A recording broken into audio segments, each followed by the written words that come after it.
Morning, everybody. How you all doing? It is Saturday, August 22nd.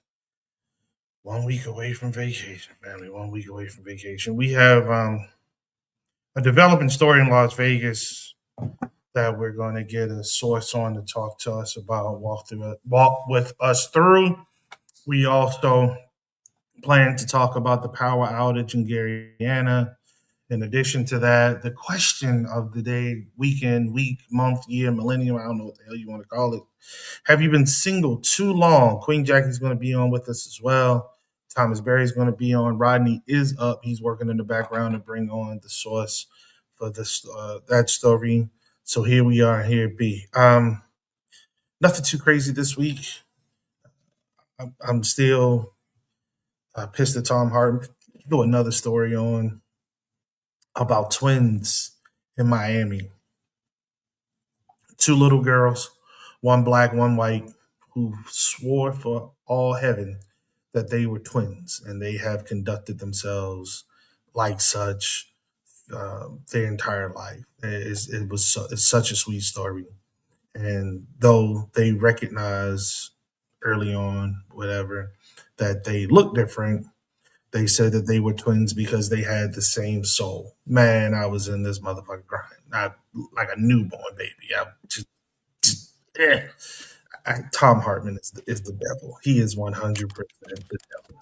I'm convinced. Every time I watch a story from this dude, I wind up fucking crying. But it's a good shit. Yeah. Look, stop, man. That ain't funny. You know, I can't be a thug and crying all the time. What the hell? You know what I mean? Speaking of, we lost a real one. Old Eddie Kane that went on to glory this morning. The actor, the dynamic cat, whom we all know and love as Eddie Kane from the Five Heartbeats. We know as the brother, and he played oh shit, the movie with why am I missing names right now? The brother that played Blade, Nino Wesley Brown, Snipes, who Wesley Snipes, yes, when they were the drug dealers in Harlem, and he New was Jack off the City. chart. Or you Singing. talking about New Jack City, or No, you no, talking no, no, about no, when no, he no, no, played no. the King of New?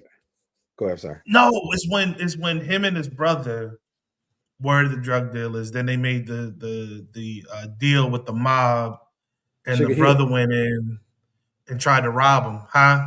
Sugar Hill. Sugar Hill. Thank you. Yes, I couldn't remember. My mind is fried this morning with names, and that's something that came across my news feed first thing this morning. So I apologize for not having his name outside. I know it's Michael. I can't remember the last part of his name, but yeah, he passed away this morning, and I definitely wanted to acknowledge that. Old Eddie Kane definitely played a pivotal role in my upbringing because I watch the Five Heartbeats every damn day, every day. Michael Wright, thank you. Michael Wright is the brother's name. Yeah, I watched the Five Heartbeats. Rusty WRIGHT. keeps coming in and going out. Okay, let me try it again. All right, there we go. Yeah, Michael Wright. So he passed away this morning, actually. One of the sucky things, kids, if you're watching the program, hopefully you are, is that the older you get, the more people you lose. The older you get, the more goodbyes you have to say. You know what I mean? So Mm. that is definitely the sucky part about getting old, without a doubt. Besides the health shit, when the body starts to break down on you and you start getting pains in areas that you saw, but you didn't know you get a pain there, and you like, I don't even know how this happened. And all you did was go to sleep and wake up. And when you woke up, there was a huge pain in the area of your body that you never even knew a pain could get into, but it hurts like all damn. And it's like that most of the daggone day. So uh let's see, that's that. Again, we're gonna talk about Gary. We're gonna have the uh the source on to talk about the situation in Vegas. What else did we talk about, Thomas? We talked about the television stations in Baltimore. This is very disturbing. So Scripps is removing news anchors from its television stations, moving to a model in which there are less human interaction, more pre-recorded interaction, and it's going to be more like what we do. To be honest with you, the interviews will be more um, podcast ish. It's the way that people are receiving the news is what they're claiming. So they're cutting staff in front of the camera, which obviously that means staff is getting cut behind the camera. And Tyson Foods just laid off a bunch of folks. Yo, it's bad out here, man. Walmart's earnings call. We'll talk about that later on. That's usually a litmus test of how good the economy is going, and they are not looking good at all right now. Uh, that's this ain't none of the signs are leading well. Rodney posted something yesterday too about the huge legislation that the Republicans ran through as soon as Trump came into office, and reminding everyone that the hit from that legislation really touches base after the election come January. Now think about this. The way they crafted this thing was to make it come across if the other side wins in a landslide this go around, it's going to be their fault because at that point they'll be in control of Congress. Look how dirty they are. Now it's going to be up to those in those seats now to remind everybody that these still are the ramifications of what their predecessors did, but they're going to need to take control and take control quickly. This is going to definitely need to be swift action if these cats come back in to uh, power on the other side of November, and that's where we are. I'm not familiar with Diallo Kenyatta Oh no, Rashid. that's something for me.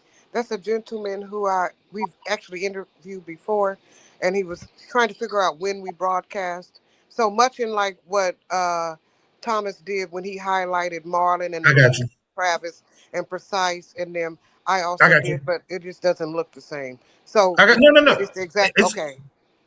I thought you were just trying to give me a bad signal, and I was like, yeah, I'm not No, following that sir, one. I was doing the exact same thing Thomas was doing.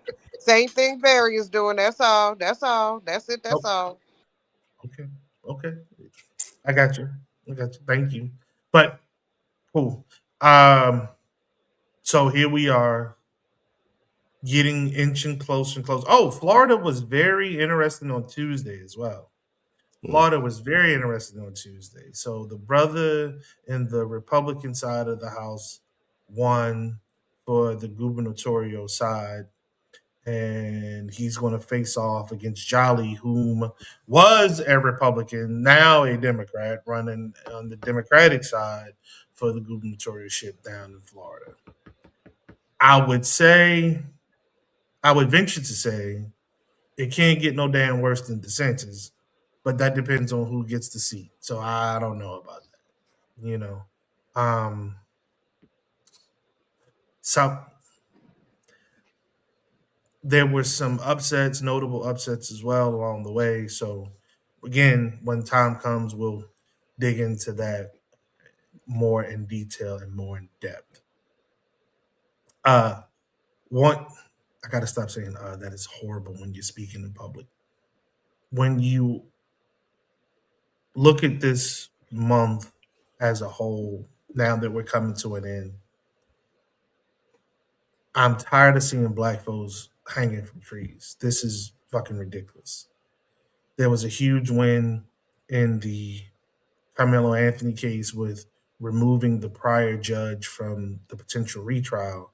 But still, I'm tired of seeing black bodies being hung from trees. I'm tired of black folk just coming up missing. The sister from New York, her body was found in Texas. Come on, dog. Come on, dog.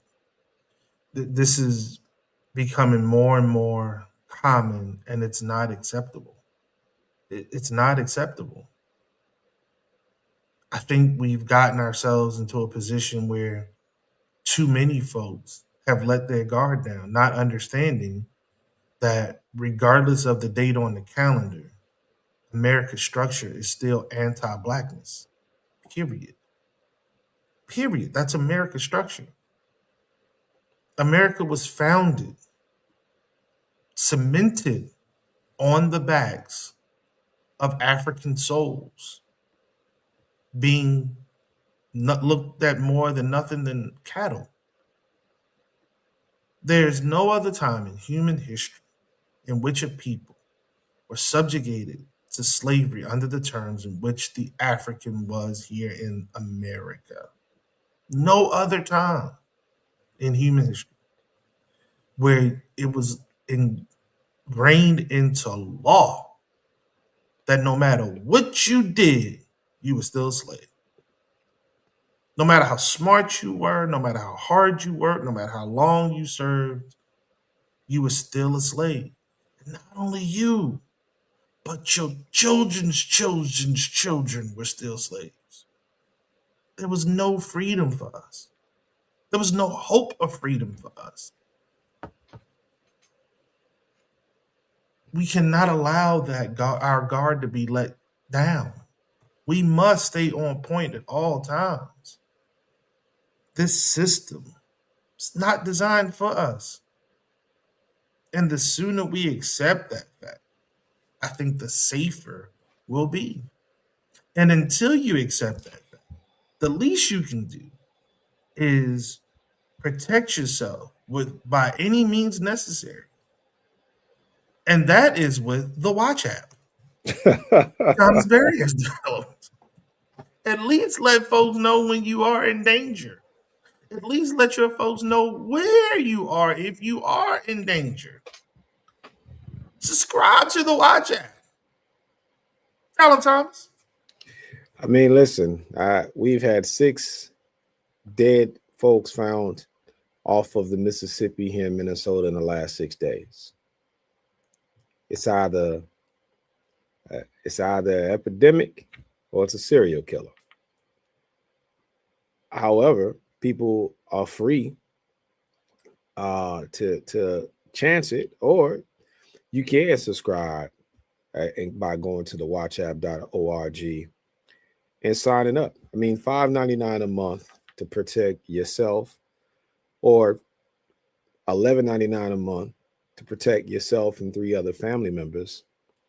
It's not a lot compared to the cost of what would happen if you do get in those situations. You know, people have their daughters off at schools. You know, do you know how unsafe college campuses are for Black girls in general? Do you know how unsafe college campuses are with the mass shootings that are taking place in America? You know, the predominant amount of mass shootings happen on college campuses. So these are the things, you know, that I think that we have to think about. And then we go into the lynchings and the hangings that we're seeing throughout the South and southeastern corridors. We have to protect ourselves. And if the system was not designed for us, then we have to design systems, which this platform is. It's a system for us. It's a system that allows you voice activated to notify family and friends that someone's trying to harm you without that person knowing that you've identified them. Your screen goes black. Your family and friends can see and hear what's happening, as well as know your location. We have a team on the back end that if no one is picking up, we will call 911 on your behalf. But it's on you. And I will tell you, Brother Lee, how many times I feel our collective is sticking our heads inside of the lion's mouth. And we're going to find out sooner or later what type of lion this is, because these are not just anecdotal stories. These stories are popping up across the country on our timelines like never before. And a lot of this is to scare us from voting. A lot of this is to scare us from participating and speaking up. But it also falls back on the idea of us not fighting back, not organizing and strategizing and mobilizing to fight back. Here's a tool that can help us fight. And so I'm happy to say that currently we're inside of the Apple Store, and next Friday, we will be officially inside of the Android platform. So Lee can sign up via Android because, you know, he's a Google user. But this is something that I'm proud of, the work that not only myself, my team, but just my community of people have helped me get through. So We are pushing forward, but make no mistake about it. You should have the Watch app on your. You should have the Watch app on your phone, not just yours, but your family's. And I'll end by this: one membership is great, but if you got someone else in your family that you could ping that joker off of, you'll see the beauty of it because the panic button works anywhere in the world. There you go. There you go. That's what's up. Now let's transition. Rashi, did you have anything you wanted to start with, or are you good? I mean, it's gonna sound combative, but I remember trying to talk to you about this situation a couple of months ago. A few months, it was a while ago when they hung around the, not even the six hangings we talking about. It was a hanging. It was some hangings before this, because these are unfortunately, but at least recognizably in a cluster of lynchings.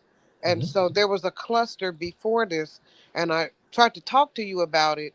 And your response to me was that I was being preemptive and hyperbolic. And no, you didn't use those words, but you tried to explain to me that I was bringing up a subject too early with not enough evidence to validate my claim. And now I just feel like, oh well, because I tried to talk about this a cluster ago, but it didn't resonate with this group of people, so I wasn't able to speak on it in a way that made it seem like it was pertinent. So, not that I'm negating these deaths or whatever. I'm just saying that this is not our this is not the only cluster of lynchings. There was a previous cluster that I had brought to the attention of Real Radio, and it just didn't. It just didn't stick to the wall. So, you know, again, we just got to stay vigilant, right? Correct.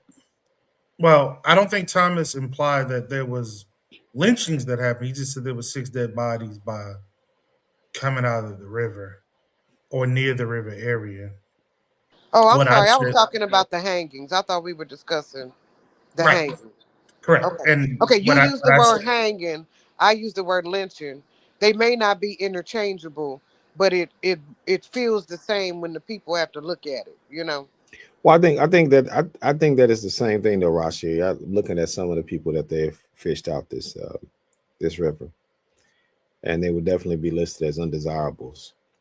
Um, as a matter of fact, there was one platform here that gave pretty much a mug shot, or just a listing of the guy that they identified.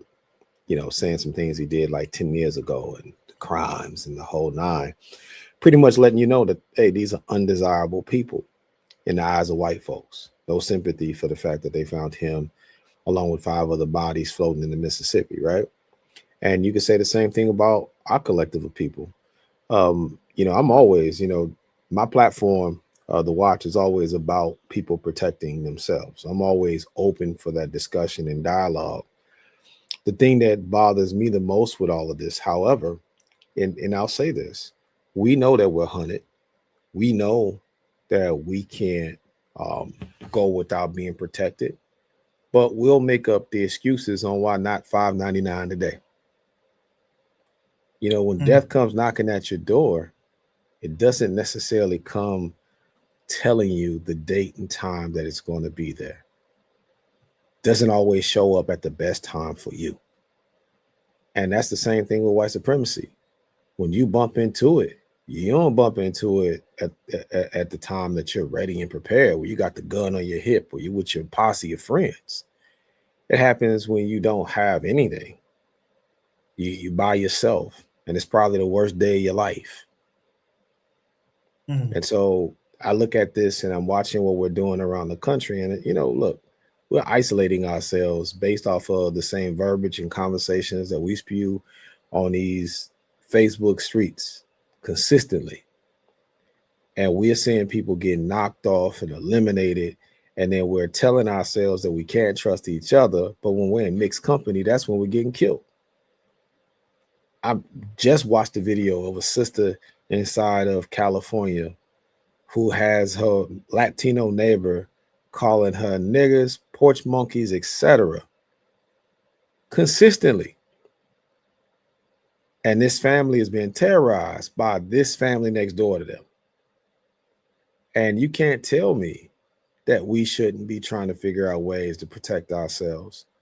But it's on us. And we got to stop acting like we're too smart. We don't need it. Because here's the truth. We do need it. We need it. I can give you 5 reasons quickly on why you need to watch out. 5 reasons on why our people need to watch out. But until we start taking care of ourselves and really instead of waiting till it happens, you know how many folks I see waste money all the time, but tell me, man, I like the concept of your app. Man, I think it's a good thing.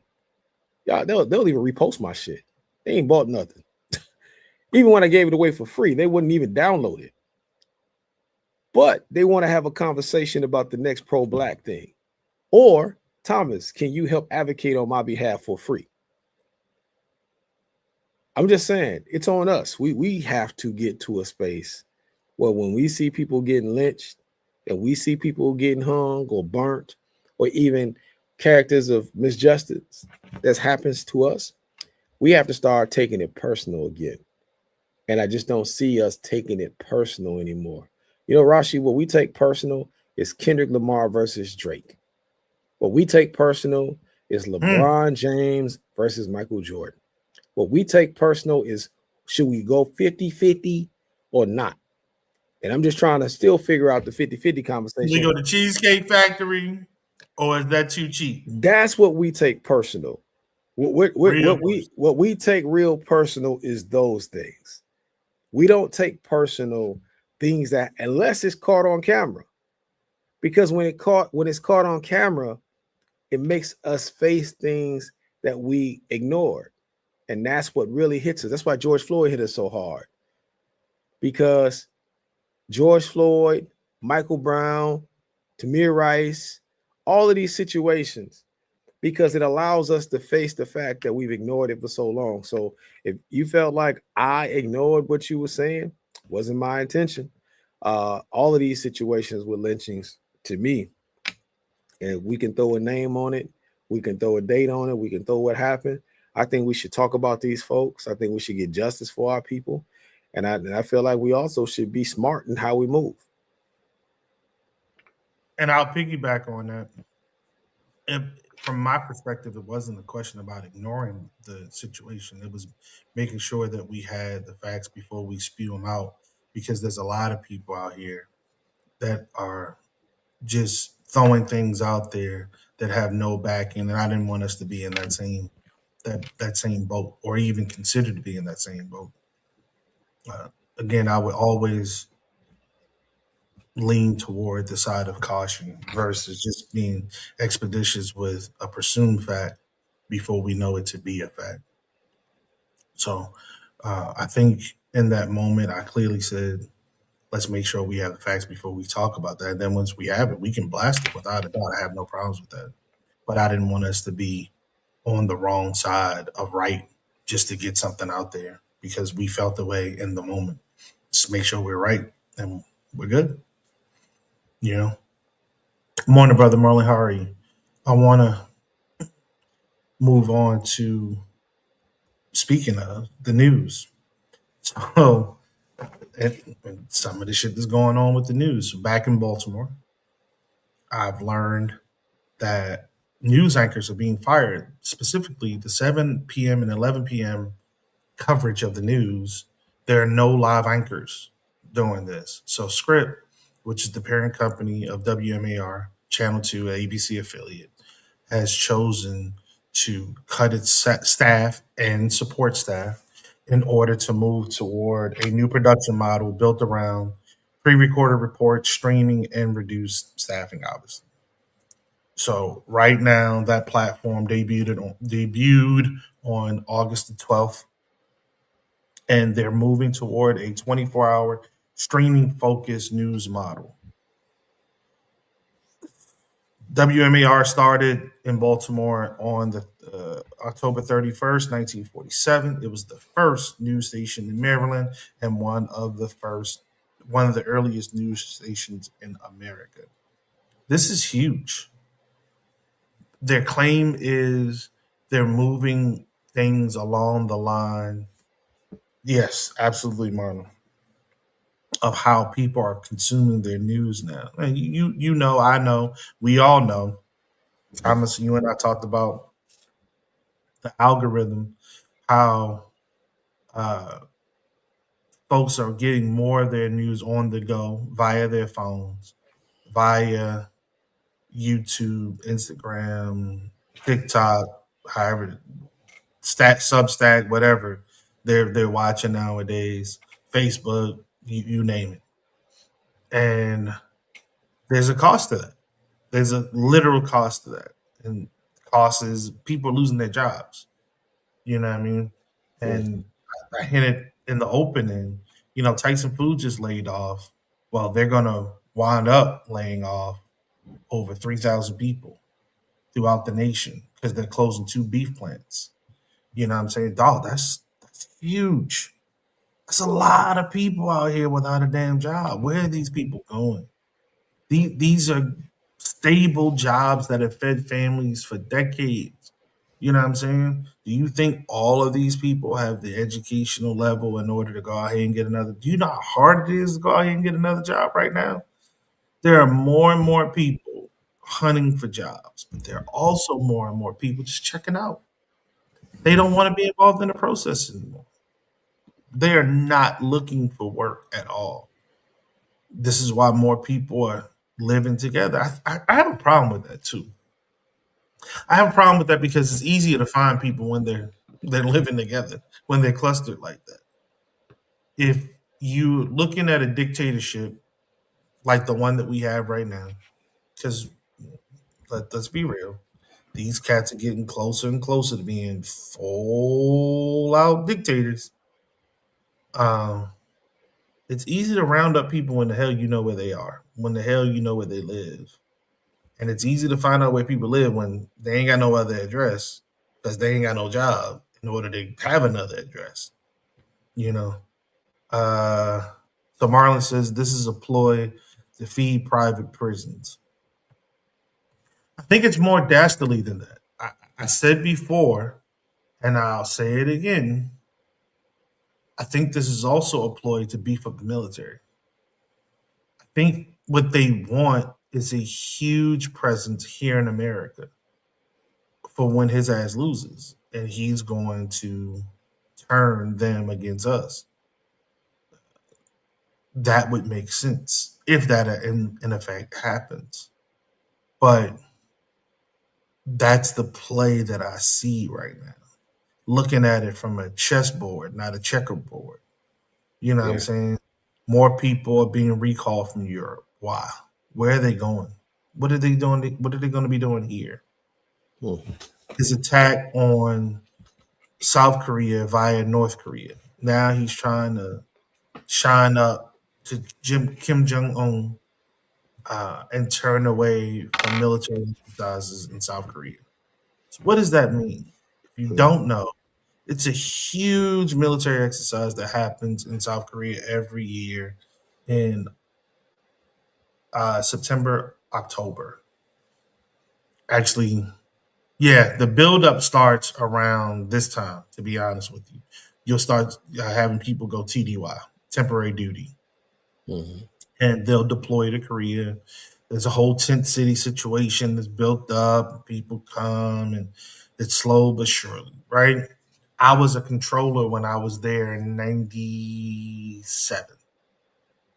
You go through a whole training. They tell you what you can do, what you can't do, what you need to observe, how you need to grade folks, so on and so. Again, this is a long freaking process.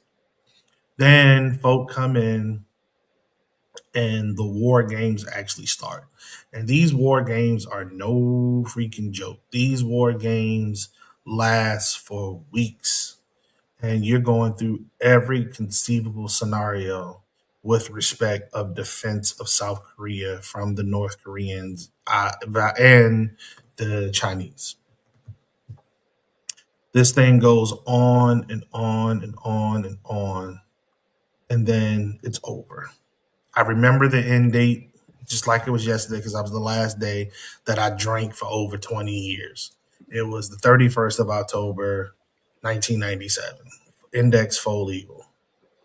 When I tell y'all that this thing was intense, you're going from um, a normal 8-10 hour shift to a 16-18 hour shift.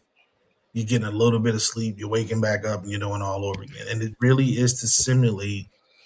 I got you, Jackie. It really is to simulate if you were in a wartime situation and you had to do what you were supposed to do in order for you to participate in keeping the war going. Uh, so for him to do that, I could see us turning down that exercise. Now, I don't know if it's going to happen this year because that's rather late in the game. Usually, money is already allocated, orders are already ready to be cut, so on and so forth. So I don't know if that's going to happen this year, but I can see where next year we have a huge scale back of the war games in Korea. And again, if that happens, I could see him pulling troops back from the Asian theater back to America as well. So Yeah. this is very iffy for me. It's very J- iffy. Before Jackie Precise. hop in, before I said before Jackie chime in, I wanted to respond to what you were saying about the media piece. Mm-hmm. Um, I think again the algorithms with people online talking about that they don't watch the news is part of the problem. And again, the news is the fourth rail in this country. We live in a generation where we don't respect the news, but the investigative journalism is what's kept these politicians on their toes. The ideas that Americans have disrespected, you know, journalism the way that they have with podcasting and these personalities is problematic. And this goes back to Precise's point about a black code, a black agenda. Well, the black code and black agenda started with the black press. Mm. If you don't support the black press, then you don't all that other shit don't mean nothing. Like the problem that we have is we think these great ideas that we have today trumps everything that was built before us. And I'm letting you know it doesn't. We need a black press. We need Jet magazine. We need Ebony magazine. You know why? Because it kept the cultural strings connected to all of us across the country. It kept our well-being together across the country because we were not reading Neapolitan. Not all of us. It was only a handful of us that were. We ain't read And, Cosmo. well, we wasn't. Well, if we're not reading that shit, and then imagine once you start getting rid of Jet and you start getting rid of Ebony and you get rid of BET and black folks owning BET, look at how our thinking has changed. Look at how assimilated we are. Look at how overly critical we are of each other based off of what? White penmanship, white ideology, because our press is what kept us in check. When people talk about hip hop and they say, oh, the secret meeting that happened with the rappers, bullshit. What happened was black radio stations got bought out. And when black radio stations got bought out, we were no longer in control of radio programming. So we couldn't get uplifting music on radio stations because we were owning them. Why did they get bought out? Well, because when you start taking off black businesses and you can't get ad revenue, then your business is going to fail. That is a part of media. And so when you have Rodney come out with Our Own Voices magazine and he's in Vegas and he can't get black businesses to advertise with him, then you don't have a black press. We are here in Minnesota. Oh, I'm sorry. Go ahead. Quick question. Have you seen ourownvoices.com lately? It got taken over by some Chinese joints. I heard, It's crazy. I but meant I'll to tell say it Rodney. again. But I'll say again, we didn't respect it when Correct. he had it. And that's our thing. It's always this new thing. And I tell you, it starts on the plantation. We don't respect nothing old. Everything we Mm, want to do is like it didn't get great until we got here. that. And we have to stick to the foundation, and the press is a part of it. And look, they tore our press away and they saw how it impacted us. Now imagine they're willing to take their own press away to see how it's going to impact them. And when it impacts them, then you'll start seeing this corporatist lean in a lot of the things that you see. So I think precise, you're right that we try to go off of right and wrong too much. I think personally that is our Achilles heel, because sometimes what's right for you may not be a universal right for everyone else. And they are quick to tell us F us, and we have yet to say F them. That's you. And we'll let people come and tell us we ain't got no culture while talking our slang, while eating our Wearing our food, gear. and sleeping with our women. And we'll Mhm. accept it. And we will Mm. accept it. And we will say, nah, and let me change my name to Baba Ali. Because we ain't got no, because Thomas Berry ain't cultural enough. But Baba Ali, that ain't his cultural name. The Arabs enslaved him. That's why he's Baba Ali. That's not a Ali's not a West African name. I'm just, don't let me don't get me started on Nigeria and why Nigeria was created. See, the thing is, people get to playing with, yeah, don't get me started, man. Okay. It's too many internet historians out here for my taste. And I would tell you, that's our problem. That's why we need the black press like never before. I want to get Elise comment in, then I'll welcome in Jackie, and we can go to the next phase of the conversation.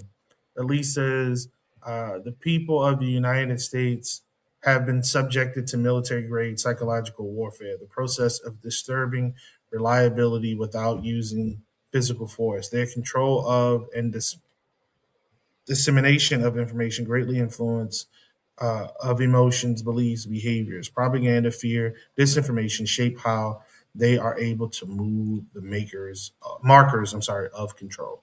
You're Mm, absolutely right. 1000%. Absolutely right. What's up, Jack? How you doing, sis? What's going on with you? Well, hello. Happy Saturday. I'm doing Yeah, well. we ain't seen you in God knows how. We ain't seen you in the It coons days. has been a minute No for pun intended. sure. No pun intended. Um, so we Rodney has someone coming on, but we'll get to our thing because I don't know how long she's going to take, and we can't hold up the show. Uh, the question I had is and was, um, is it have you been single for too long? I asked this question as a 50-something-year-old male who is single, trying Hmm. to find my way, and here we are exchanging energy in some form of fashion, right? Because I am a heterosexual man that likes women, very much so. Hmm. 5'5", 12, 14. No, I'm sorry. I got a little. I'm just thinking about what I like. Anyhow, and listening, interacting with women, paying attention to women, what they say it, how they frame it. I'm at awe. I'm really like, do you even have space for somebody else in your life? Or have you become so comfortable Mm, in just doing you that you, though you claim you want to do something different, are not prepared to do that at all? Or it am I the one that's off and I'm just not getting where you're coming from? But then you said in your personal that you could see some of this in you. Share with us what you were talking about. So it's interesting. When you sent me the topic, I was really excited because I was that person. Well, Lee, I had been married a very long time. And then um, ended up, where I guess my divorce will be final at any day now. But and going back out into the dating world, especially in my 50s, after being married a long time, I'm not gonna lie. My brother has said to me, listen, you're not going to like the dating game because you're very forthcoming. And he says a lot of game playing on both sides because people are not clear on what they need and maybe who they are. And I thought that was an interesting statement. So I went on a couple of dates and then I realized this isn't really what I want. And I'm going to Mm. step back and just kind of focus on me. So then I got into a space to where I don't want to take the time to get to know anybody else. I think I went into like a selfish phase. Like I don't want to get to know anyone. I'm good where I'm at.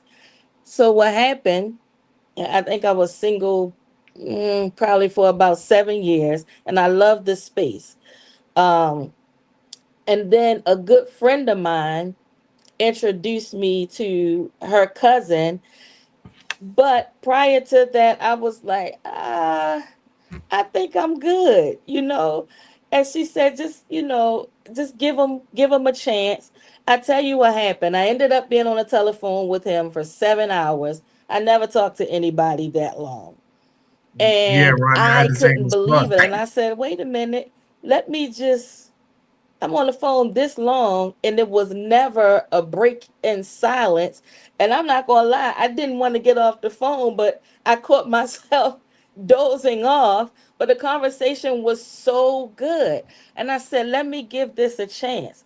But in entering and starting something new, it was a bit terrifying for me because I had became a different person. And I think I put up so many walls and I had all these expectations, and then I had to stop and just kind of back off and say just allow things to happen naturally. But I had all this. So prior to this, I believe the last time I had went on a date, because I was married like 30 years, I was in my 20s. So things had changed to me significantly. And I didn't even know, like, okay, this new era of dating with social media and stuff. Um, I just felt like at a loss. But once I started talking to him and he wasn't a social media person and we really got to know each other, I had to start checking myself on my own bullshit, you know, because I had preconceived notions on how things should be, and instead of just kind of creating new traditions for me.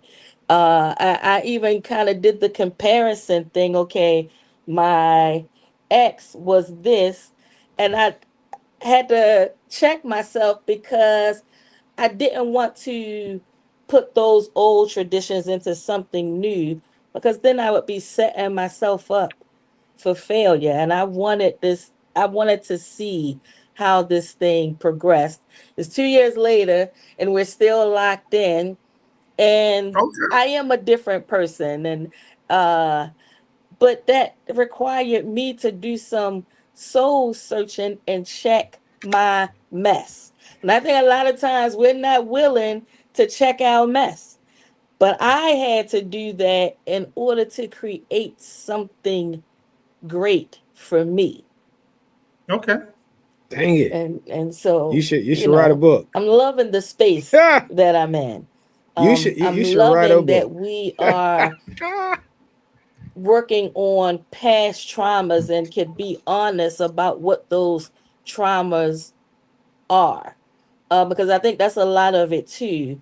we get into relationships and we're still carrying on the past, which I feel like destroys that new thing that you're trying to build, because sometimes we don't have a handle on it, or we're not ready to be honest about things that we did in a prior relationship. Because I Mm, always feel like when things go wrong, it's two people involved. So what's your role? And I had to mm. be honest about my bullshit. Okay. But why do you think? Why do you think Why I can't hear you? I can't hear you. Hold up. you can't hear me? Nah, she Look. can't hear us. I couldn't Okay. hear. Hold on. Can you hear me now? Can you hear me now? I cannot hear. Can y'all hear me? Yes. But I can't hear. What happened? That It's I gotta sucks. probably try to her. get on from my It's probably phone then, because I the can't hear speakers. anything. And if she has an Yeah. iPhone, it's What just probably going through happened? her phone and not her computer. Hold up.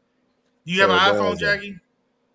I can't She hear. can't hear Hold you. on, Um, Jackie. Oh shucks. damn All it. right, This is Jackie. I'm crazy. gonna let you chill. I'm gonna bring Sarah up because we have You Sarah gonna on you gonna have to now. text. You I gonna have to cannot text. Yeah, hear. I'm You I'm a texter right now. I'm texting. I'm texting. I'm texting. I she lost was my cooking too. volume. She was cooking big Mm-mm-mm-mm. time. Yeah, she was cooking. Uh, Sarah, we're gonna bring What you in. You're happened? on Hey, mute right now. the woman I got it. coalition I can shut it hear down. now. That's what happened. Okay, Okay. So Sarah dropped. That's Now cool. it's Okay, out again. Oh, what? what?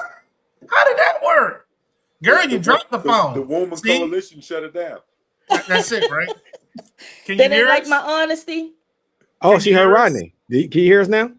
Yes. So, but so can you hear me, Yes, Jackie? I can hear you. I can hear So Okay. you. she can you Can hear you hear us? me? But I Can you can't hear. hear the other two panelists, Lee and Brother Barry? I cannot. Oh, Oh well, How wow. I did that guess we're work? special because I can hear you loud and clear. I can hear you loud and clear, and they look like they're talking, but I can't hear it. All See, right, Rodney. you were cooking so good that the woman coalition I shut you agree. down, and because I'm the elder on here, I There had you the go. power to get past all of Hold on, that. hold on. But She she, she, she called in again. I think from my phone, so I'm gonna try to pick up on the phone. Give me a second. Hold on. Yeah, see, I can Jackie, can hear. you hear me now? Yes. Okay, so hold on. Let me kick you off from this one. Can you Okay. hear? You can hear us All right. now. Can you Yes. hear us? All right. All right, Now good. hold on, because Sarah's on, so we're gonna bring Sarah on, and then we'll come back to you because yeah, you were cooking. So give me a second. Sarah, Okay. you're on mute right now. Morning to you. Good morning. How are you? I'm good. How are you?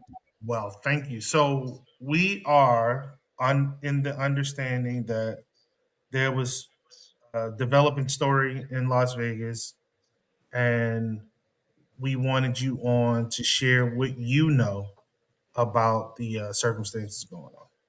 Okay, like what I know personally, experienced What, personally, or what I know what, from what, like what was anonymous shared with sources. what was shared with you about the situation? Okay, sure. So this this goes back to like COVID. So if we go all the way back to like COVID, uh, basically what happened, I heard about this about 2018 or 2019, I want to say. I knew a girl that worked at Hope for Prisoners with John Ponder, and she told me that he was, Sarah, tell them what Hope for Prisoners is. oh, I'm sorry, sure. So Hope for Prisoners is a nonprofit that in its concept is like really, really good. It's supposed to help men and women who are leaving the Department of Corrections, like they go from maybe High Desert or uh, Smiley Road is the women's prison out here, and then they'll go to like these like kind of halfway houses, where they're like able to work and have a little bit more freedom, and then they go to straight parole from there if they finish that. Okay, so essentially, Hope for Prisoners was is well, I guess it still is an organization that would help prisoners uh, to re and to like re-enter society by giving them support services like job opportunities, schooling, maybe if they needed like treatment for alcoholism or drug addiction or something like that, they would give them those kind of supporting services. And all the while they were living at these halfway houses, and I'm not really sure what the men's houses were called, but I do know there were two in Las Vegas. One for the women was called Casa Grande. That one's still open. And then they had one called Jean. And then, so essentially, and this was founded by a guy named John Ponder. And John Ponder kind of got a lot of attraction because he had been pardoned. He was a bank robber, and he was pardoned back in like 2020 or 2019 by then President Trump, current President Trump. And I want to start off by saying John Ponder is a black man. So I want to say that I do think he's just like a minion in the scheme of the good old boy network out here in Las Vegas. But essentially, back in 2019, 2020, the current district attorney named Steve Wolfson, the he was then the sheriff of Clark County, which is Las Vegas area, and the current sheriff, McMahill, who is the current sheriff now of Clark County, and then Lombardo is now the governor of Nevada. So Mm. that's kind of how high up this goes. And essentially, Hope for Prisoners would get its money through like federal grants, or like the lawmakers would give it money essentially to you know help these people, supposedly help these people, so that they would maybe not have the recidivism rate would go down, right? And so they would hold their graduations at like the metro headquarters. And even right now on the board, the current under sheriff of Clark County, Las Vegas Metropolitan Police Department, sit on the current board as of today, and the assistant under sheriff sits on it. So it'll just let you know like how intertwined it was with law enforcement, and also obviously the district attorney that has the power to uh, obviously prosecute people for crimes, right? And so John Ponder, back in 2019, I had heard that he was sexually assaulting women. Well, I'll just say it like we want to come up with, fancy terms for things nowadays, but he was raping women in his office. And why I say rape is in the state of Nevada, people that are incarcerated do not have the power to consent. Okay. So when you look at it like that, you might as well, legally speaking, it's the same thing as, raping a 12-year-old, essentially, under the law. Mm. And she couldn't say it. She told me in confidence she couldn't say anything because that was her livelihood. She at the time was fresh out of prison. She had a child. She was a single mother. And I was like, I really think you should go to the authorities, but like, who do you go to? If the people at the top are on the board and you go to somebody, I mean, who's going to actually believe you? Are they going to believe you, Yeah. or are they going to believe him? Okay. And then she would lose, her livelihood. Now she wasn't a victim, but she knew what was going on. So COVID comes, and then I actually got a call from a reporter out here. Her story just came out a couple of days ago. Her name is Dana Gentry. You can look it up. It's called the Nevada Current. And she and I spoke back in, I think, circa October, November of 2020. And she told me that she was trying to get some sort of letter or something about John Ponder's sexual you know, exploit in his nonprofit. And so, and she had filed for a Freedom of Information Act, or whatever they call that here in the state of Nevada. And she FOIA. was, yeah, yeah, but it's called I think it's something about Nevada Open Meeting or something that the press is supposed to be. It's not FOIA, it's something else, but it's the same concept. Um, Long story short, long story short, yeah, she couldn't get it. And she was saying how she thought that the then Sheriff Lombardo, now current governor, and the current district attorney, Steve Wolfson, were blocking her from getting a letter to corroborate, her sources and her stories because simply, the media can't just print things because, you say so. You know what I mean? They have to have obviously corroborating information. And her story just came out this week after John Ponder was arrested. So basically that letter was written by a former board member, a woman, and this was the woman that actually was the female lawyer, former board member. She was actually the one who arranged the pardon for John Ponder from President Trump. So she was a huge supporter and ally of his. And she wrote this scathing letter to the board as she resigned, saying that John Ponder was doing basically that he was raping clients in his office, and that uh, she put it out to the board. So if you look at who was on the board back then, the people on the board were obviously the current governor, the current DA, and now the current sheriff. And like I said, her story just came out this week. So it just gives credibility to what these people have known this entire time.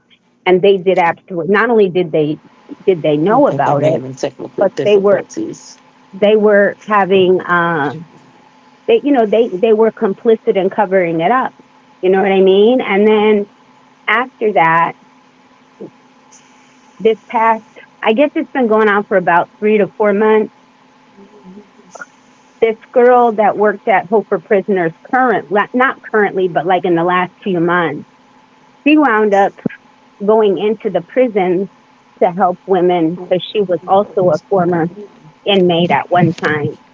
And she and I connected, and she was actually the one who, in Nevada, you can audio record somebody legally if you're in person. You can't, like, over the phone without them knowing, but in Nevada you can do it in person. And so she audio recorded John Ponder in his office and confronted him about a new set of schemes that were going on, and about 5 or 6 women currently in prison. He essentially would do these events in the prison.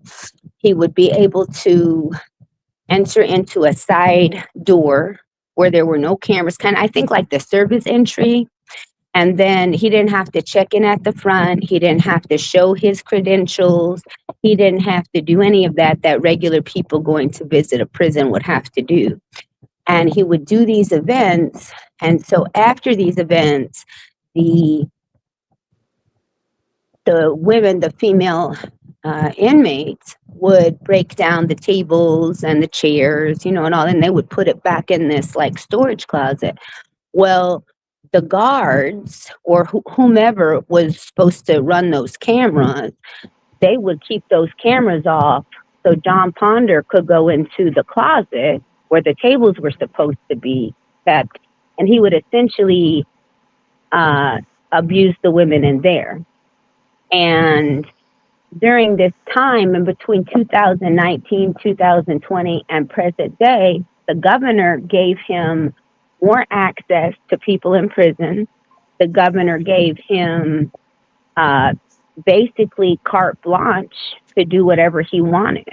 And Sarah, tie it together on why him going to the prison uh, alone and the governor giving him more okay, access, why that was obviously wrong. Okay, so clearly the governor knew that this was going on. I mean, if he sat on the board, this letter was released to the board, the entire board back at that time knew what was going on. And so essentially the governor is the one, it's under his purview in the state of Nevada. The Department of Corrections is under his purview directly. He's the man who essentially appoints, who runs the Department of Corrections. He's the one who allows, the guy who, he's the one that basically oversees it and puts his person there to oversee everything that happens in the prisons. He's in charge of the wardens and the guards and all that stuff. And And Sarah, was there a investigation by the board into any of the allegations? yes, back in 2019, there was an investigation. That's why the woman left. And then currently, there was an investigation. In fact, prior to the board having an investigation, the actual Nevada Department of Corrections had 86 John Ponder from even being able to go into the prisons, because kind of they were trying to cover themselves up, if that makes sense. It's like they do things, and once the media is about to get a hold of it and they get wind of it, now all of a sudden they do something about it, and so recently what happened is about 5 or 6 women came forward to my friend, and she confronted John Ponder in his office. She got a recording, and the board then opened another investigation before her recording was released. And essentially, what happened was this current board that sits, again, the current undersheriff and the current assistant undersheriff of the Las Vegas Metropolitan Police Department, they fired the 6 people that told the truth. And this is recent. This is like a month or 2 months ago. They fired the 6 people that told the truth, basically for what they called gossiping. They fired 2 HR managers who reported it to the board. They basically were still just covering up for this guy over and over and over and over again. And essentially, she got this audio recording, and the way it went down was she had gotten in touch with some media people. They wanted the recording, and she took it to the Las Vegas Metropolitan Police Department and essentially said, "You're either going to do an investigation on this, or I'm going to take it to the media." And that then and only then did Las Vegas Metropolitan Police Department open an investigation. And the investigation, the detectives now, it's a 2-detective unit that are investigating this mess. And the sheriff is not involved. The district attorney's office is involved, but the district attorney is personally not involved. And So the DA recused himself from the investigation. yes, he recused himself, and there's just another ADA that's basically, covering the investigation. But the truth is, this goes so much further. It's like, he's just one of many, if that makes sense. You know what I mean? It's not even about John Ponder. It's about all of the corruption and racism and sexism that has been going on in the state of Nevada since its inception. That whole good old boy network. And then other things that came out is the money laundering. This came out recently that, he gets, so all these nonprofits, they get money from the county or the state or the feds, right, to fund their, things that seem like a really good cause and that we should support. However, the people that are running them are, corrupt people, and pretending to, love Jesus and be all about, the way of life and hallelujah and, anointed with the Spirit and all that. And I'm not diminishing that type of lifestyle at all. I'm just diminishing these people who use the name of God in vain, if you will. And so, So, Sarah, mhm, you talked about racism. So, John Ponder is Black, correct? yes, he is. Okay. He, What's the racial element the, that ra- you're seeing the or you racial, the racial, understanding? right? The racial element here in Las Vegas that I understand is, it's easy to lock up a Black man. You know what I'm saying? Let me Yeah, start with this. Is I do, I am, I unfortunately. am, I know you do, but, sorry. Uh, I mean, okay, so I come from a very privileged background. I'm from New England originally. I mean, I'm white as white can be. I'm 103 pounds. I literally have had the most privilege, if you will, in this country, being a girl, being little, and then being white. And when I say white, I mean pilgrim white, like Rolo white. I mean white, white, white, wasp white, and not the I Irish get white it. like the fake white people in America. We Okay. got it. You're lower So, income. All right. so essentially in 2020, when I started calling all of this stuff out on Facebook and stuff, we'll say this, I have a black child. Okay. And, Okay. I didn't understand racism. I didn't understand any of that, obviously, because I'm not racist on any level. And I thought, we all got together and walked with Dr. King, and now everybody's singing Kumbaya, And then, so for me personally, what these people did to me in 2020 and how much power they have is I knew a lot of information and I just started talking and I started talking on Facebook because where else do you talk if nobody will listen to you? So I called out all of them, not just Ponder, but a whole bunch of other nonprofits doing things like Medicaid fraud and the government covering up for them. Them And damn nonprofits again. they didn't what they did. I'll just tell you what they did to me. What they did to me was they tried to sent two white Proud Boy police officers to my house to tackle me to the ground, okay, on a so-called welfare check. My son was 2.5 at the time, and nothing would stop me from talking. I mean, the counter-terrorist unit even came to my house. Like that's Damn how. white on white crime. It's just Yeah, out of hand. It's I I ridiculous. I I, I did because this is when the Proud Boys were, like before January 6th happened and all that stuff, and I was saying it was going to happen, and so um, they essentially sent CPS to my house. They rigged a fake CPS case against me, and they took my son because that was the only way I was going to shut up. So that's just what they did to me. So if they did that to me, you can imagine what they were doing to especially black and brown female inmates in the prisons and what they were allowing to happen. And just recently, it came out that Ponder, he would get this money and he set up all these illegal LLCs. And he essentially would give money to one. There was this one trucking company. It's called the Ahern Trucking Company. And Ahern is like the biggest white supremacist. He's kind of like the Elon Musk of Las Vegas. And so but he's very powerful. And so he's also the one who gets all the county contracts for the paving and the roads and stuff. And so John Ponder would give him $10,000 a student, right? And he would tell John Ponder would tell these inmates, we're going to send you to trucking school so you could get a CDL so that you can, have a life, right?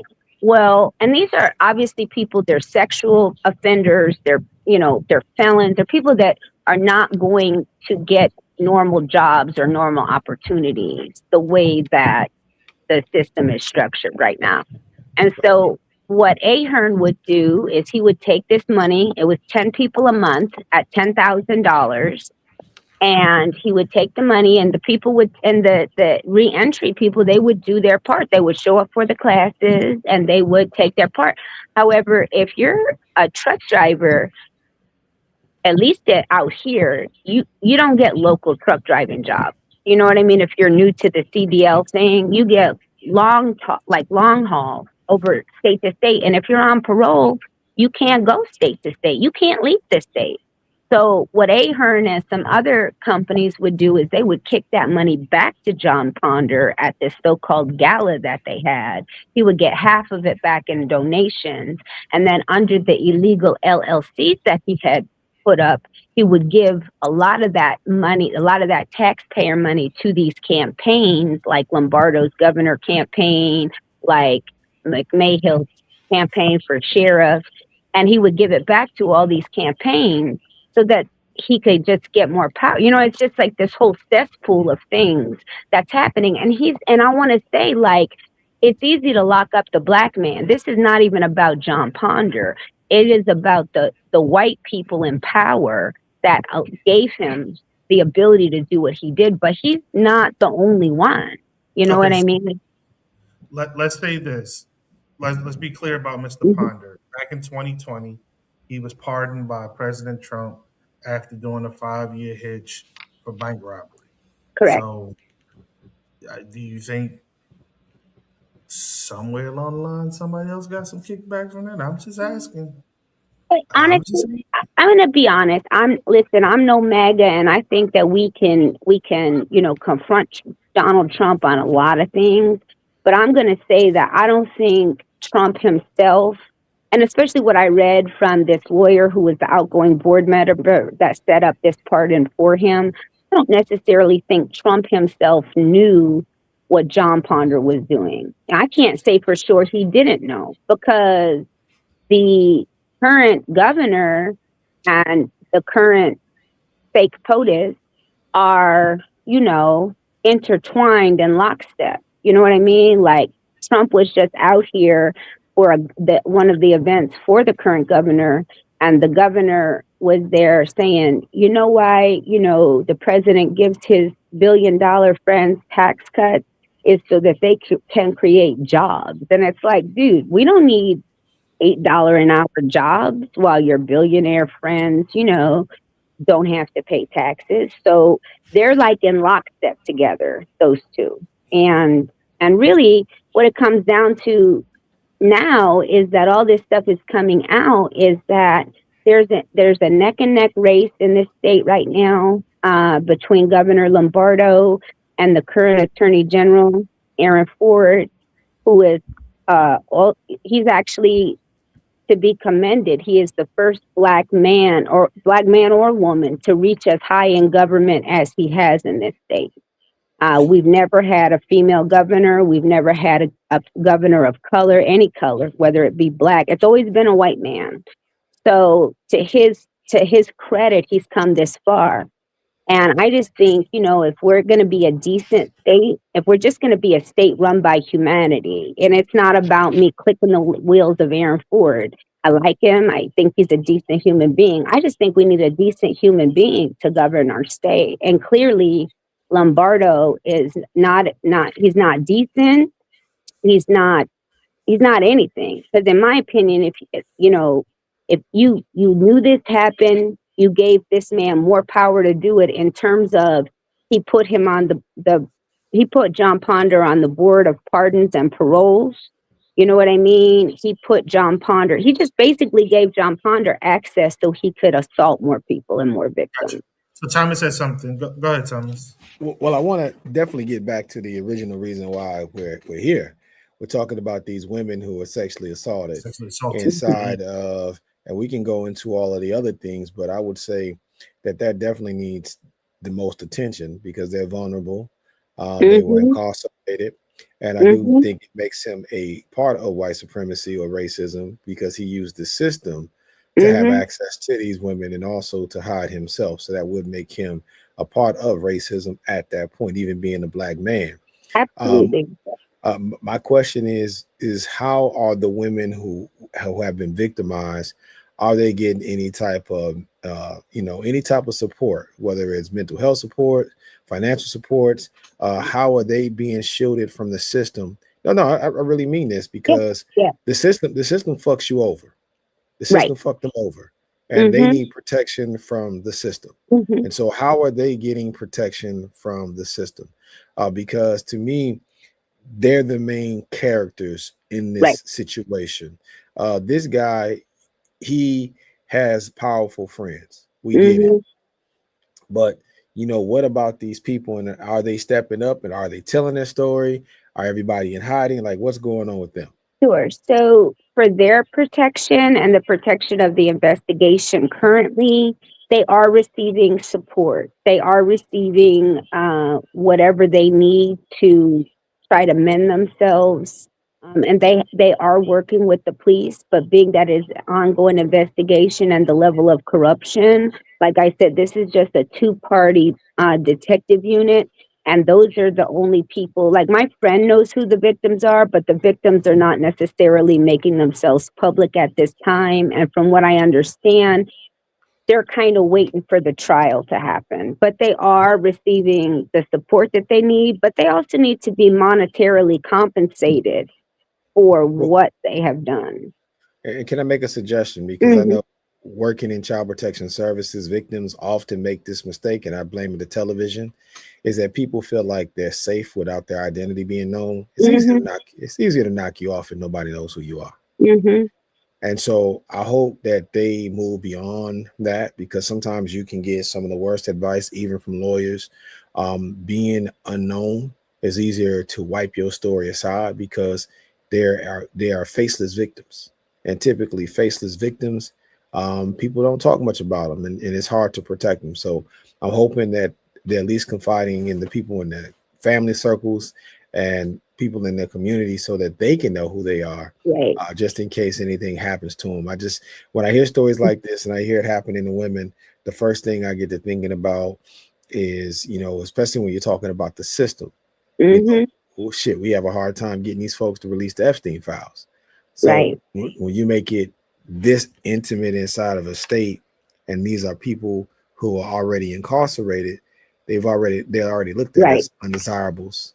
And so it's easy to knock these people off, because they'll just use their rap sheet as the reason of why they got knocked Exactly. off. And that's essentially what he would do. He would basically say, "You're going to do this for me, or I'm going to put you back in prison. You're going to do this for me."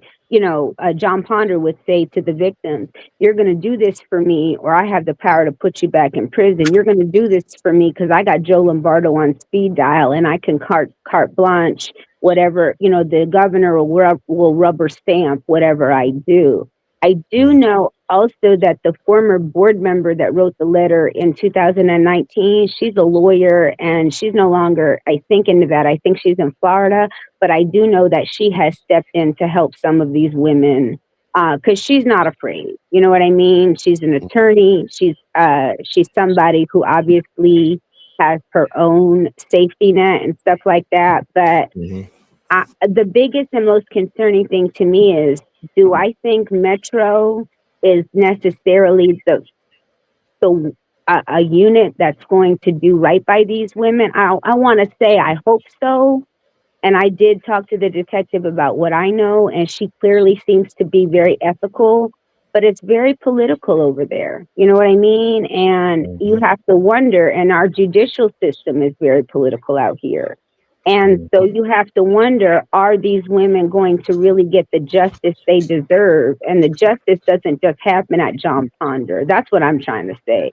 The justice Yeah. has to happen at the level of all those that protected him, that knew and protected him so they could get their own campaign contributions and their own stuff. And I will say this, the governor has uh, I called the governor's office a couple of days ago, or the day that some of this broke, and I asked the governor's office if the governor was going to release a statement based on the allegations of the Nevada Current article.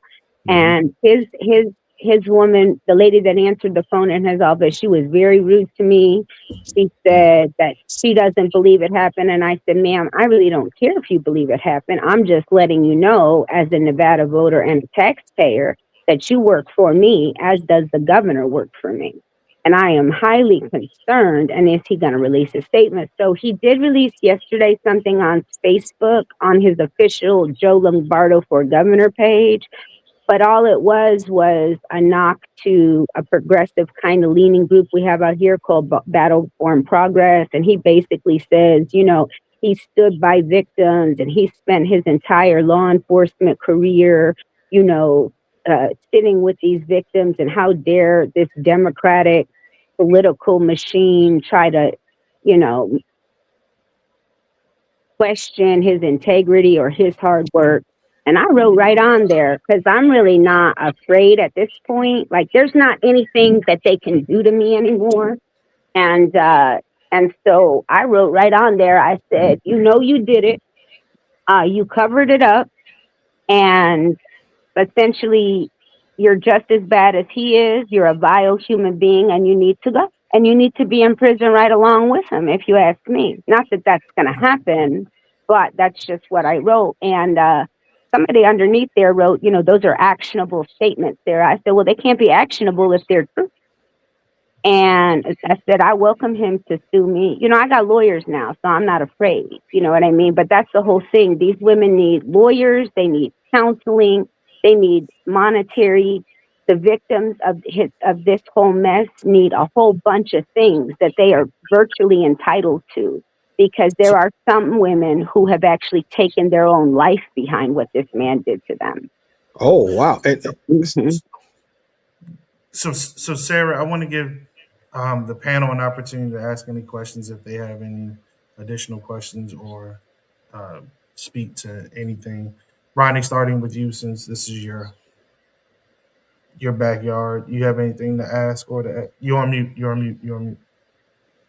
So I just wanted Got you. to make sure that we're clear about the why it took so long for this to come to the light. And Sherry, you had talked about who was on the board when. Just wanted to make sure that we had a good sequence of events. Is that when these allegations came out years ago, uh, the current board had the current governor and the current DA and the current sheriff on the board. It's just that the back then, today's governor was the sheriff. I believe the DA was the same, and the under sheriff back then is now the sheriff today. And they were part of the board that when allegations came out that did an investigation. And Sarah, what I wanted you to do was talk about the board's role in that investigation and their findings and what became of that. Yeah, so the findings were the outgoing female board member who set up his pardon. She wrote a scathing letter informing the entire board. And obviously, if you're on the board and you got that letter, you knew what was happening. And the only thing that these three powerful men did was basically put John Ponder on like a timeout where he couldn't be alone with women in his office anymore. But after that, the governor, when he became governor, he just gave him more access to do more things. And instead of doing it in his office, he went and did it inside the prison system. Same, Got you you. know, same, I don't know, same dog, just different dance. And then also currently, we're talking about right now, as of today, as we're recording this, the current undersheriff of Las Vegas Metropolitan Police Department and the assistant undersheriff still sit on this board. And when people came forward about these newest current allegations, they fired the people that told the truth. And then not only that, they made those people have to get attorneys to fight unemployment to get their unemployment. Okay. And then even my friend said if it were not for the audio recording she had, Metro would have done nothing. Jackie, you got any questions or you got anything to say? You're on mute. You're on mute. You're on mute. You're on mute. Hold on. Go ahead. You good? You went back to mute. You in and you out. There you. Now you in. Yeah. I'm just There you saying. in. Okay. I don't know what's going on with you, girl. You. There you go. Come on. Did you log in through your phone? You may need to log in through your phone. All right. Oh, Well, I'll add something. You know, the disgusting part of this is Okay. that you needed to have. Okay, go ahead, Jackie. Go ahead, Jackie. So,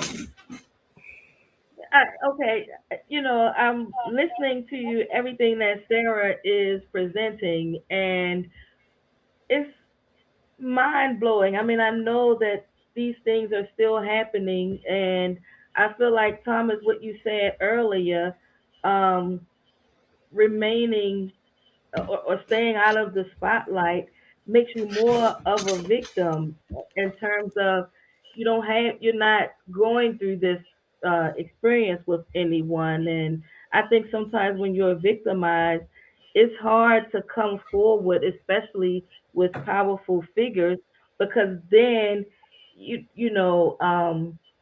use all their influence to Mhm. make it seem as something is wrong with you.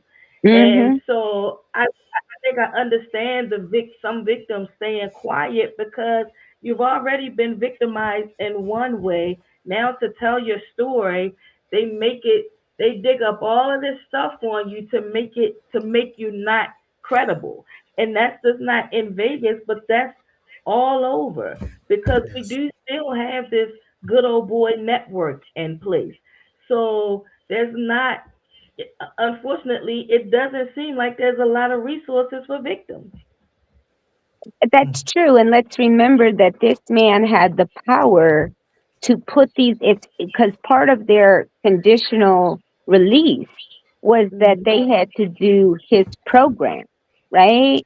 And so he had the power at his fingertips to essentially uh, put them back in prison again and wielded that power so that they, not only legally do they not have the power to consent, but they're afraid to even come forward. And like I said, it wasn't until my friend went into the prison now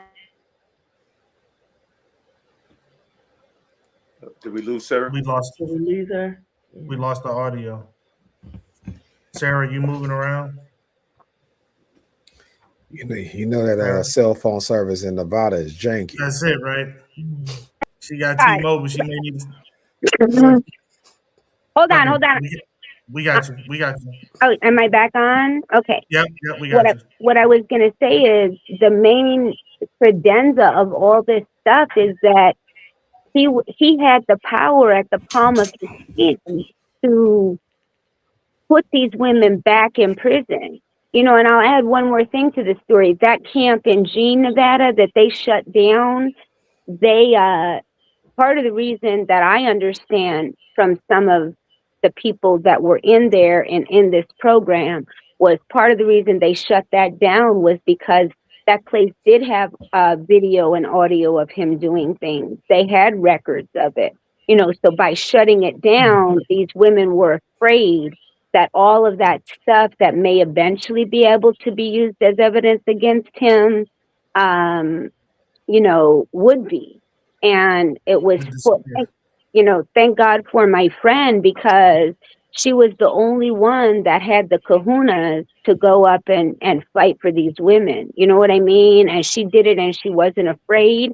And she herself, has a record and she's just trying to help people to be able to re-enter. And she herself, she worked for Hope for Prisoners at the time, but she had known John Ponder in the community long before she ever worked. I think she probably only worked at the Hope for Prisoners for like 3 to 4 months, but she had known John Ponder in the community, and John Ponder was essentially, preaching to people and the power of God and the power of transformation and then all this stuff. And I don't knock any of that.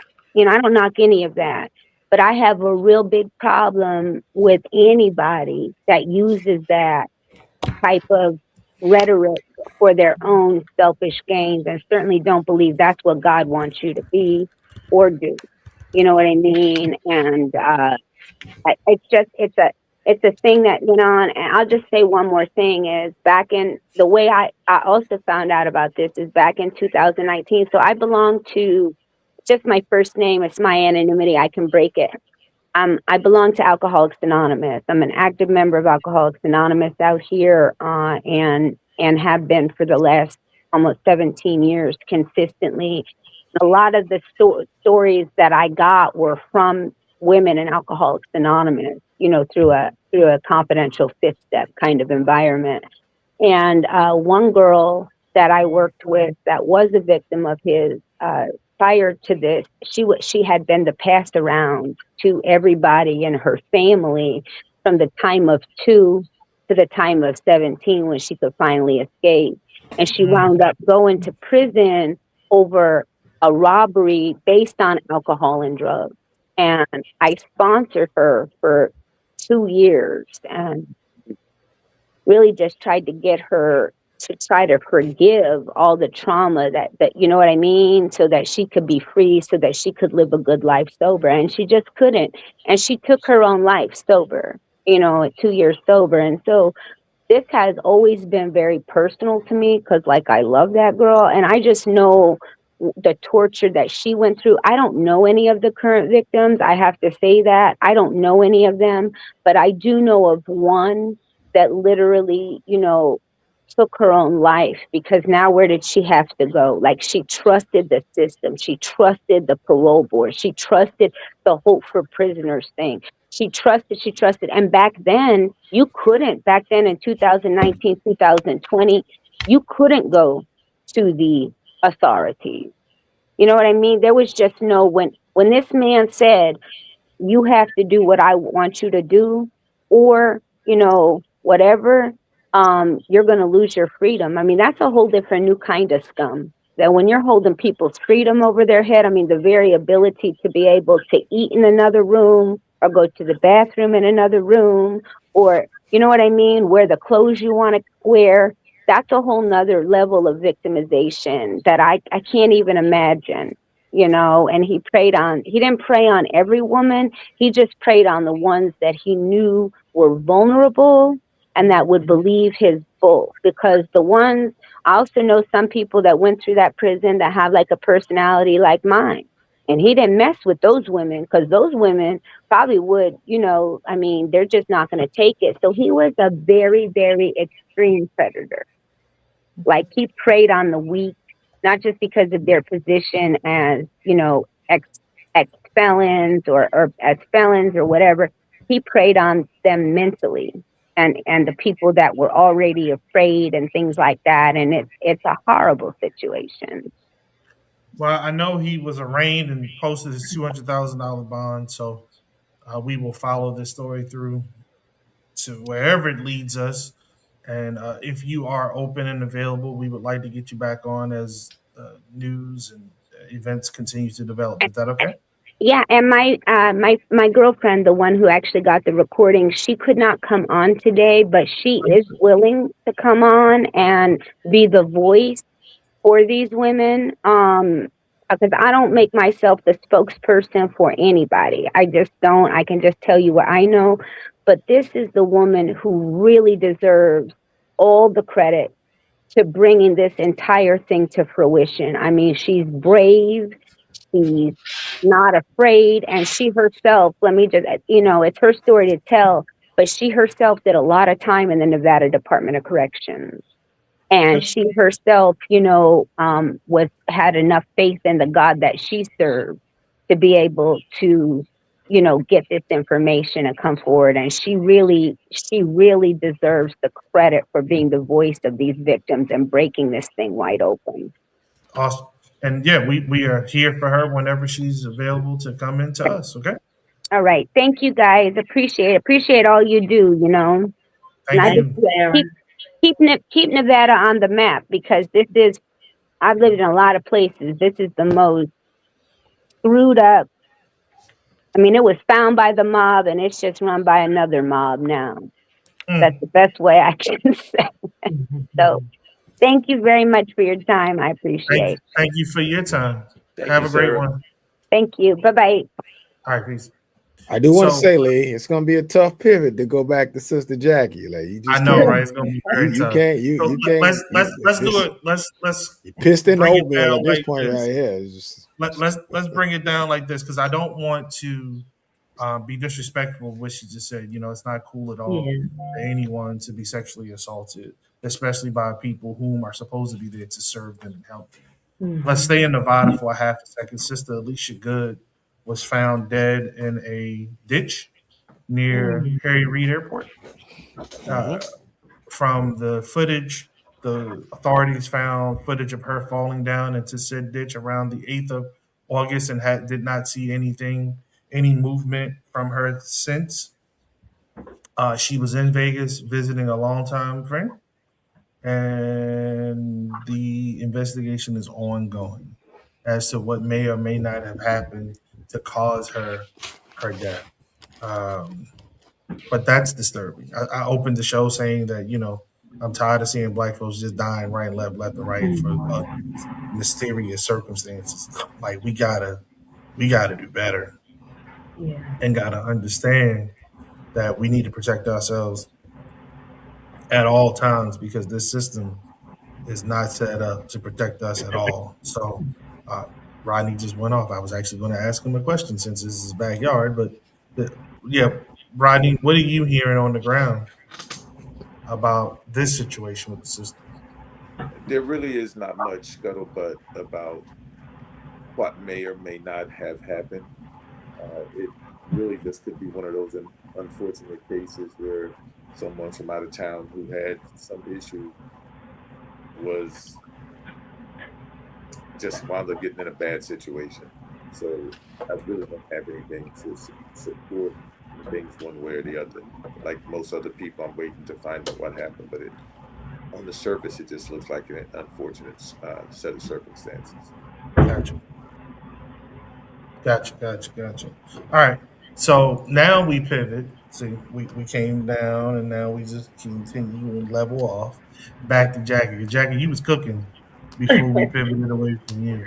The question I was asking before we pivoted away from you was, I was going to ask, I should say, was why do you think some people have a difficult time at understanding it really does take two to make a thing go right, and it also takes two to make a thing go wrong? Yeah. You know what I'm saying? Very rarely is it all on someone else, the things Mhm. that go wrong.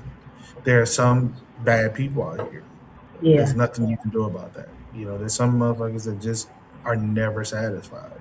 Regardless of what you do, how you do it, how you say it, they're just never going to be satisfied. They're never going to be happy. That may be an internal thing with them, or it may be an environmental thing with them that they've internalized. But again, you made a very valid point in which you recognize that there were some things that you had to work on within yourself. Why do you think that's so difficult for a lot of people to do the same? Denial, they're in denial. It's so much easier to blame the other person because, and I always have this term, we are so afraid of being naked with self because then you may realize the monster within.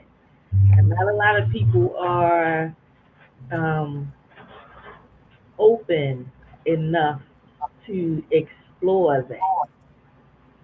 So what happens is they take that monster into every relationship, and when things go wrong, there's no accountability. We don't hold ourselves accountable. So you have multiple, like I have a friend of mine that has been married 5 different times. And it's always, oh, she was this and she was that. But I know him. And so I cannot say that it was all on the partners he selected. I'm going to say a lot of it starts with him and some of his actions. But like I say, it's easier to blame the next person because we don't want to look at the person in the mirror. Mhm. Hmm. Okay. I had to That's come to terms with that, in my own space. If I want different results, there are some things about me that I need to change, that I had to change in order to um, have a better connection, not just with self, but with you know my new partner. Um, and then sometimes I think, like you said, environment. I think for a lot of people, if you grow up and not understand or saw what a healthy relationship is, we base sometimes our relationships based on what we saw in the past and not, again, create our own traditions. Because there are some things about my parents' marriage that I did not want for myself. So I knew that I had to change my mindset. so that I didn't create those same patterns. And I think oftentimes we don't do that. Question: Are they still married, or were they But married into? they were married when they're deceased. So my parents, interesting story. My parents divorced when I was 9, right? Okay, But I love the partnership that they had for the children. Like they talked to us and let us know that they were getting separated and why. What I applaud my mother for, it wasn't a thing of, oh, your father ain't this and he ain't that. What she did, and I know had to be huge for her, she allowed us to go spend the summer with my father and his girlfriend, which was the woman he was leaving her for. So for her to do that, I know was tough, but she was concerned about our well being because we thought it was our fault. That's why I applaud them for talking to us. right. So at 9, they split. At 19, I was a witness at their marriage because they remarried each other. And one thing my dad said to me, he needed to grow up. And I thought that was a huge statement because he recognized that.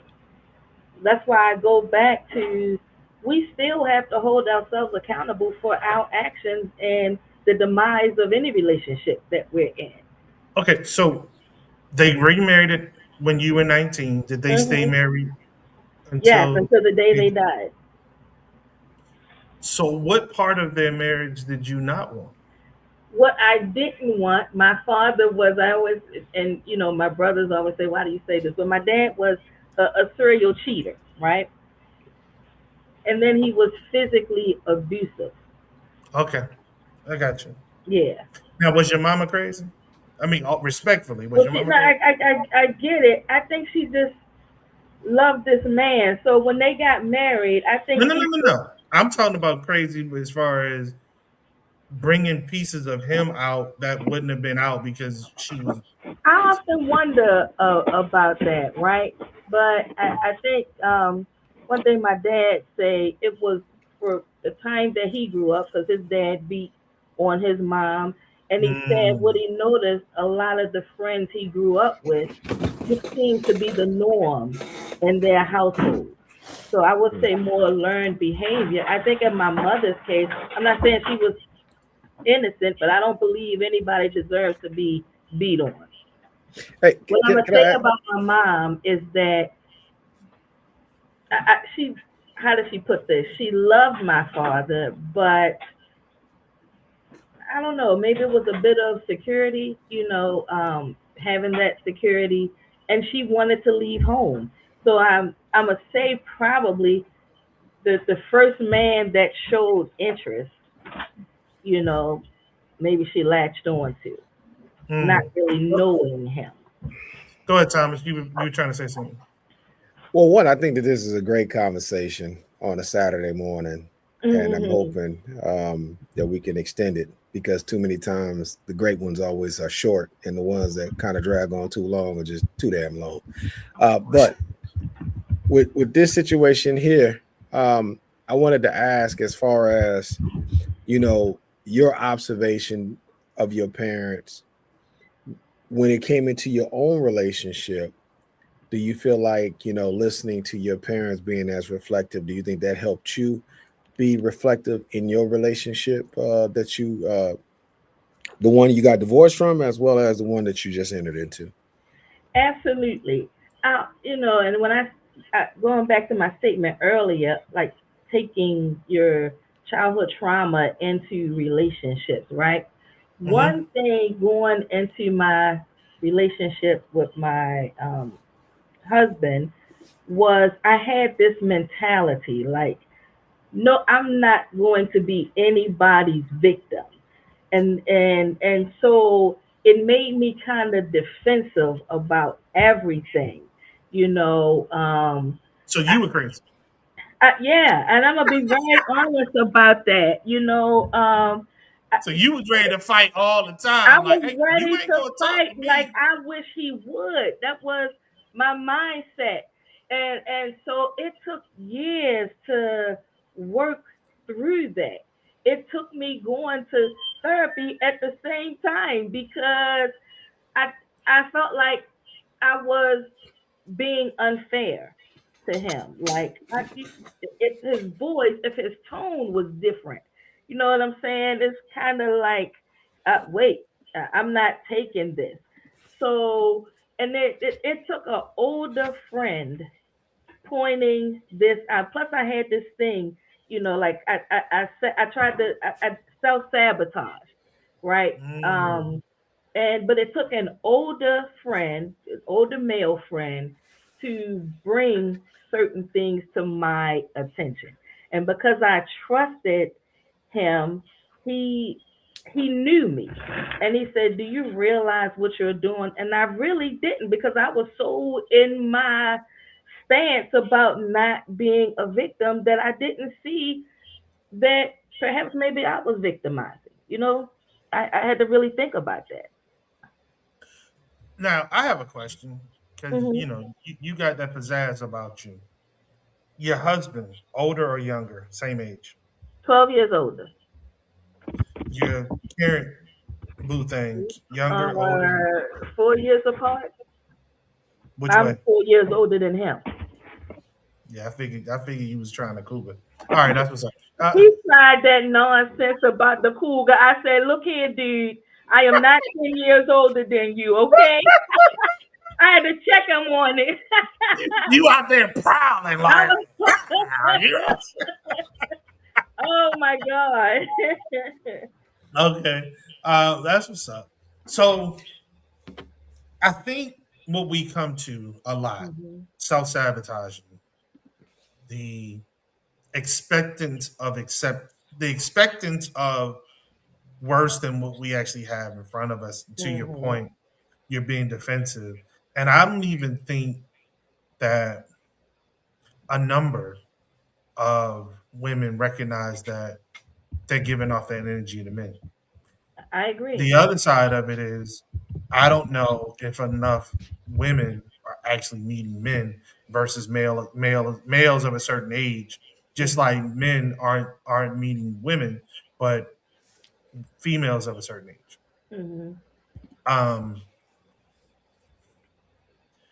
One of the things that's depressing, well, a couple of things that are depressing to me, when you have a whole list of I ain't going dudes, when That. you got a whole list of you must dudes, there's two things that we must do in this world: stay black and die. That's it. Anything and everything else, I don't have to do shit. Marriage, love is a choice made daily. It's not a have to do. I make that choice daily to be with you. You make the choice daily to be with me. There are certain times when we're not going to like one another. That's okay. Mhm. That is normal. We may not like one another today. I may not like some of the shit that you do, but that But doesn't mean that we throw the proverbial baby out the window with the bathwater just that's not because in true. this moment. Women divorce and separate from relationships at a higher rate because of boredom than any other group. No, no, no. I No, no, wasn't saying what actually but happens. I'm saying this is what we should not be doing. So I no, no, agree with but I'm saying we got to deal in the realm of where we're at because we got to talk you. Okay. about that realm Yeah. Okay. because in a perfect world, what you're saying makes sense. But this is such an imperfect world because everybody's plugged into social media, which women Mhm. are also a higher user of social media than any other group. And that's why boredom for them, the the good guy finishing last again because he's boring, unlike the people on Instagram, Facebook, and Twitter that are doing all of these adventurous things. And I think for men, what men have to understand too is men have to stop accepting so much abuse from women and stop giving women excuses for abusing men as well. And what I mean by abuse is not physical abuse, but mental and emotional abuse. I watch women bully men all the time on Facebook and Instagram. And I often one of the questions is if he treated you physically like you're treating him emotionally, how would you respond to that? Because what I've Mm. noticed on Facebook is women can insult men and the mob will join them. And that's the reason why most of these relationships end up the way that they do. And then she goes into the next relationship and she's still bringing that same type of arrogance and ignorance to the relationship. And it's abusive, it's very abusive. But I think that we have a hard time, having that dialogue amongst ourselves. And I always, we always put it down to maturity. But I think right now, this is just cultural. I think that we are suffering from relationship uh, problems because of the cultural lens of America now. It's no longer cultural to be in pairs. The cultural thing is to individualize yourself. And when it was cultural, people couldn't wait to get married. When it was cultural, you felt bad for not being married. I saw a influencer say last week, he said, oh, and he's a therapist, by the way. That's why you got to be careful, these therapists online. Um, he said, "Oh, now it's a bad slate to not have children," and he couldn't understand why people are saying, "Hey, you're after a certain age and you ain't got no kids and you ain't never been married. You're not really a good catch." And the truth is, that's facts. If you look at the corporate hierarchy, they're looking and saying, "I can't trust you with my business. Who are you responsible for? Who are you? Who are you going to make sacrifices for? You show you got 50 years on this planet and you've never sacrificed for anybody." Right? And another scientific fact that if you go back through the annals of history, only 40% of scientific DNA of men has survived. That 40% has been the men who have been able to suppress their emotional outbursts to conceive children. The other 60% have perished because their emotional outburst takes on the idea of coupling. They don't want a couple. They want things to be the way that they want to be. And we have to have that dialogue and have a conversation about that because we've justified it. I'm worried because I got a 28-year-old, I got a 23-year-old, and I got a 19-year-old. And I think some of the things that I told them in my household, I think I gave some bad advice. Yeah. Just being Mary J. honest. Blige. Mary J. Blige on Michelle Obama's podcast said she regretted not having children.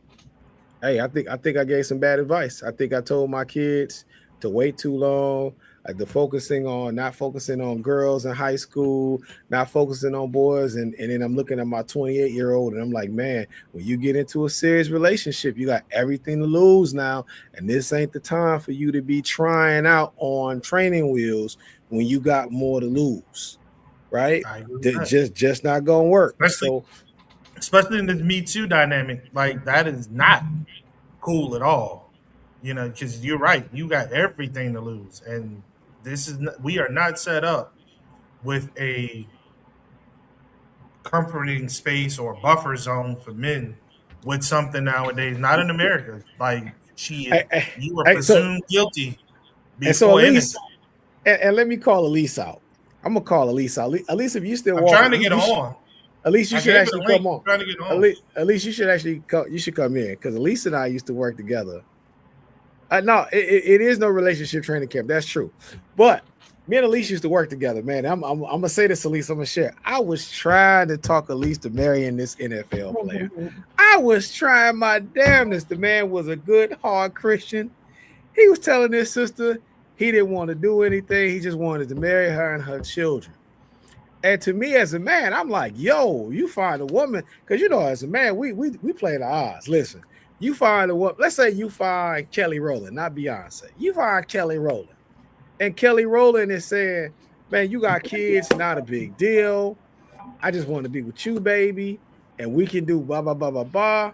Men typically, if they got a little bit of common sense about them, they're going to make that happen. What I've noticed with women is if a man is telling you this is your safe haven and you got to download the app, you got to download StreamYard, sister. That's why you can get in. But if you find a situation where women in this day and age can have a great relationship, I'm noticing sisters are opting out. They'd rather get their dopamine high on Facebook They rather chase around with their girls. And I'll say this again. I'm not trying to be cruel when I say this. It's a little lingering the lesbianism that goes on. Y'all rather be with your homegirls a little too much, on vacation with your homegirls, and the whole nine, as if you're gonna be able to buy everybody in the store. And let me explain this to you. While you on social media, I don't care how beautiful you are, most men only want a sample. They don't want to be with you. When you find a man that wants to be with you better try to figure that shit out. Because Yeah. this idea, like this idea that everybody wants to be with you, I don't give a damn because they call you pretty in your family. It's you and it's 30,000 other pretty women inside of your city. And if you think that you about to go get Mr. Graybeard, if you think Mr. Graybeard is about to be sitting around waiting and he's Zad going to ain't go just through all, waiting. it ain't gonna happen. And if you get them, you only renting them.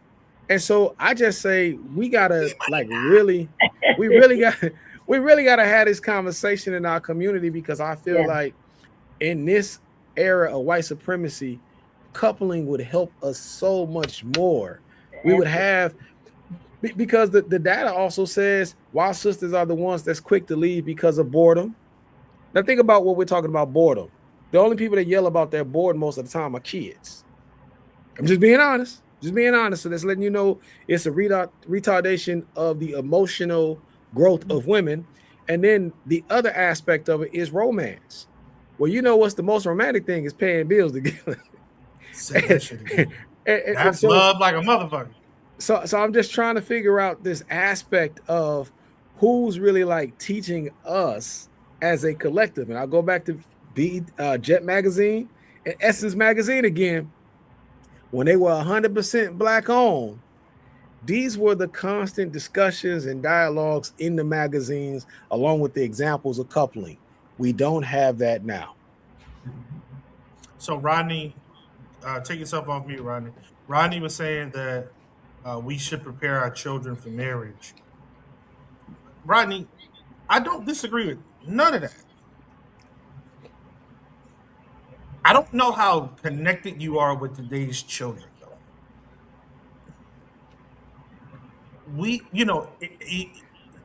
Evolutionarily, we get more hard head every generation. Mhm. You can be a strong figure, the beacon of hope, and a lot. I won't even say some. A lot of these motherfuckers just don't do what they want to do. And regardless of the example you show them, regardless of the training that you give them, especially now with the advent of social media, they are more concerned about likes and follows Mhm. than listening to the life lessons that are given to them. A lot of them. Go ahead. I think that we're using that as an excuse not to do. As a Okay. as a as a parent, your role is to bring up your child. And we know now through trial and error of generations what has worked, and my generation being the baby boomer generation, definitely pushing the envelope on a bunch of things that didn't work. Because keep Mhm. in mind that black people were more likely to be married than any other group up until circa 1972, and you started seeing the decline of it in the 60s. And there's multiple Mm-hmm. reasons for that.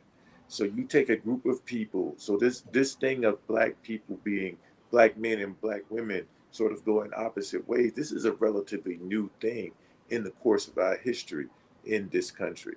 So the norm has been for us to be married. Vietnam, believe it or not, caused a lot of the separation, as well as some of the social policies of the 60s of the men not being home, allowed to stay in homes under certain circumstances. And there's a movie called Claudine with James Earl Jones and I believe Diane Carroll that is a great example of that. So what you have is a group of people who, even during slavery, when legally they couldn't be married, they would still be married until a master might have sent them away. And then after slavery, that husband or that man would go and look for his family to bring them all together.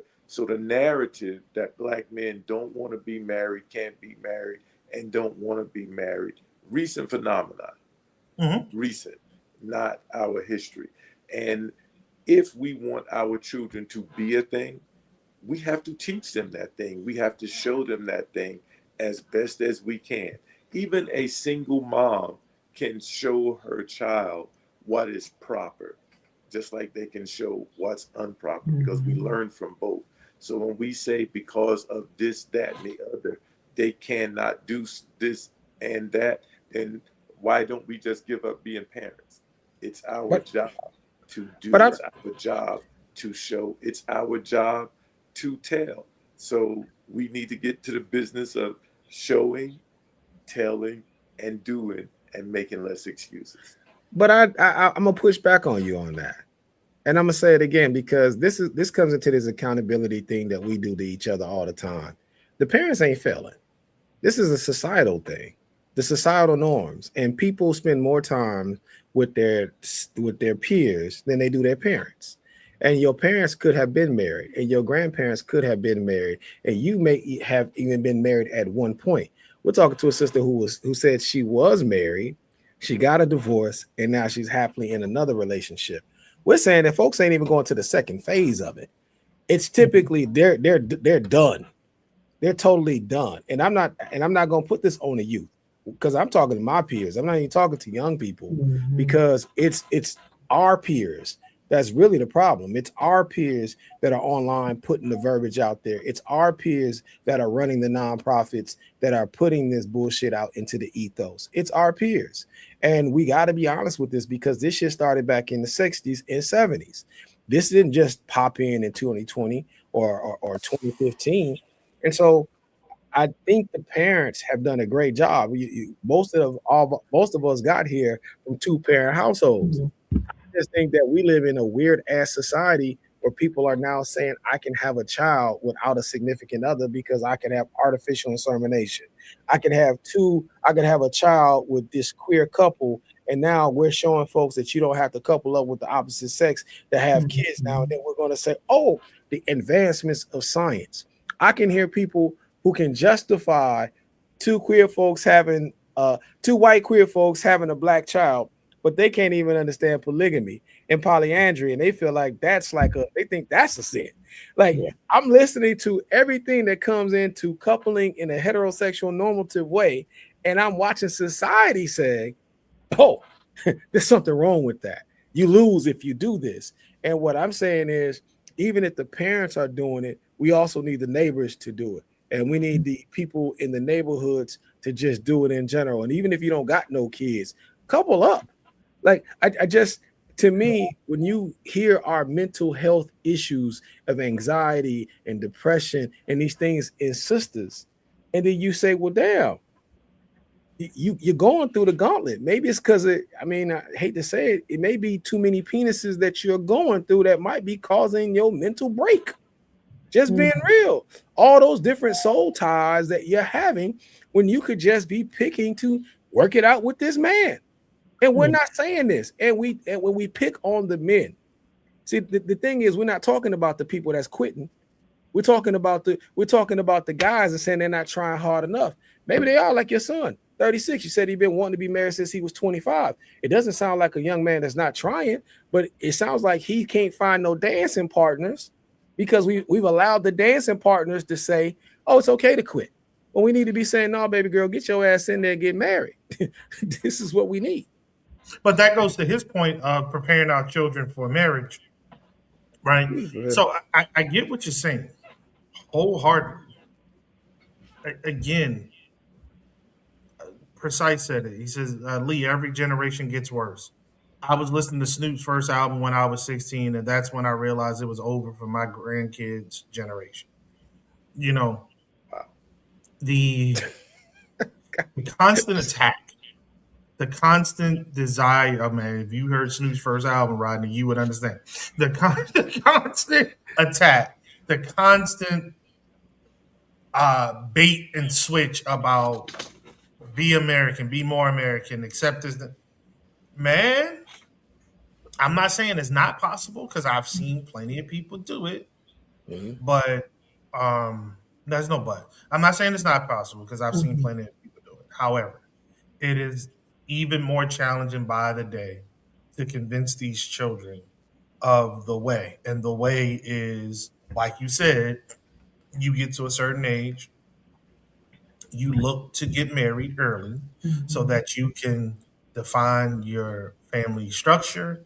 Then you make a family, have that family grow in that structure, and prepare you, them, for the next phase of life. It's getting tougher and tougher and tougher because we have folk who do not understand that it takes, as I said earlier, it takes two to make things go right, but it also takes two to Mhm. make things go wrong.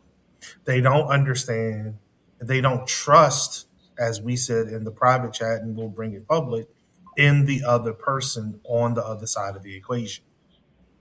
If you have no faith that I will be good to you, good for you, then why are you checking for me?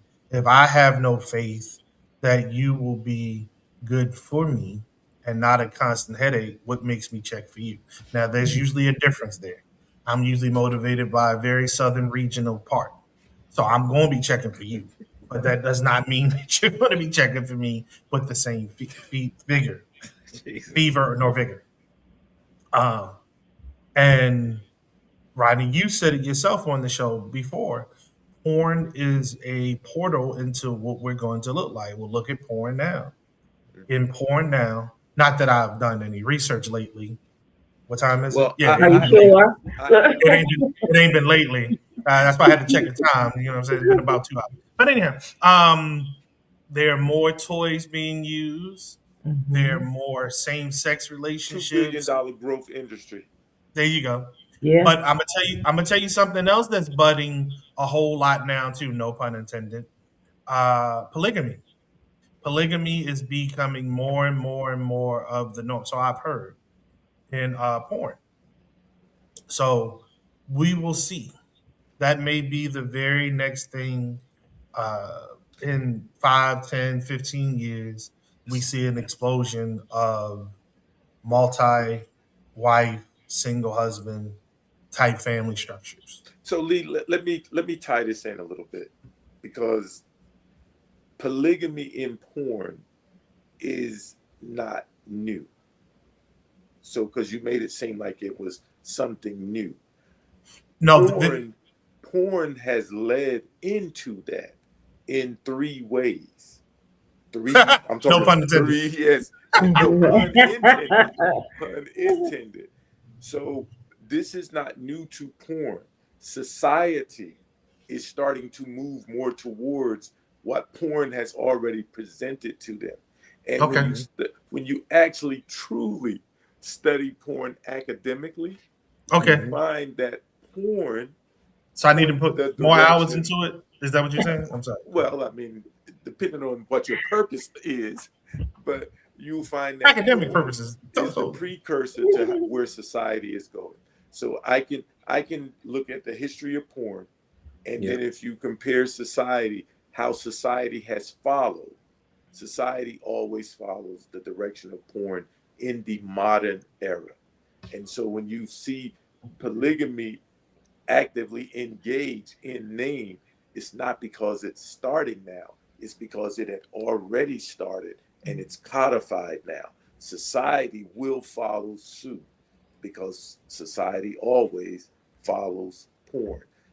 A great example of uh, the impact of porn is women shaving their uh, their wonderful area, that heavenly place did not exist in this up until roughly the 80s. Women had fur around the burger, and that was natural.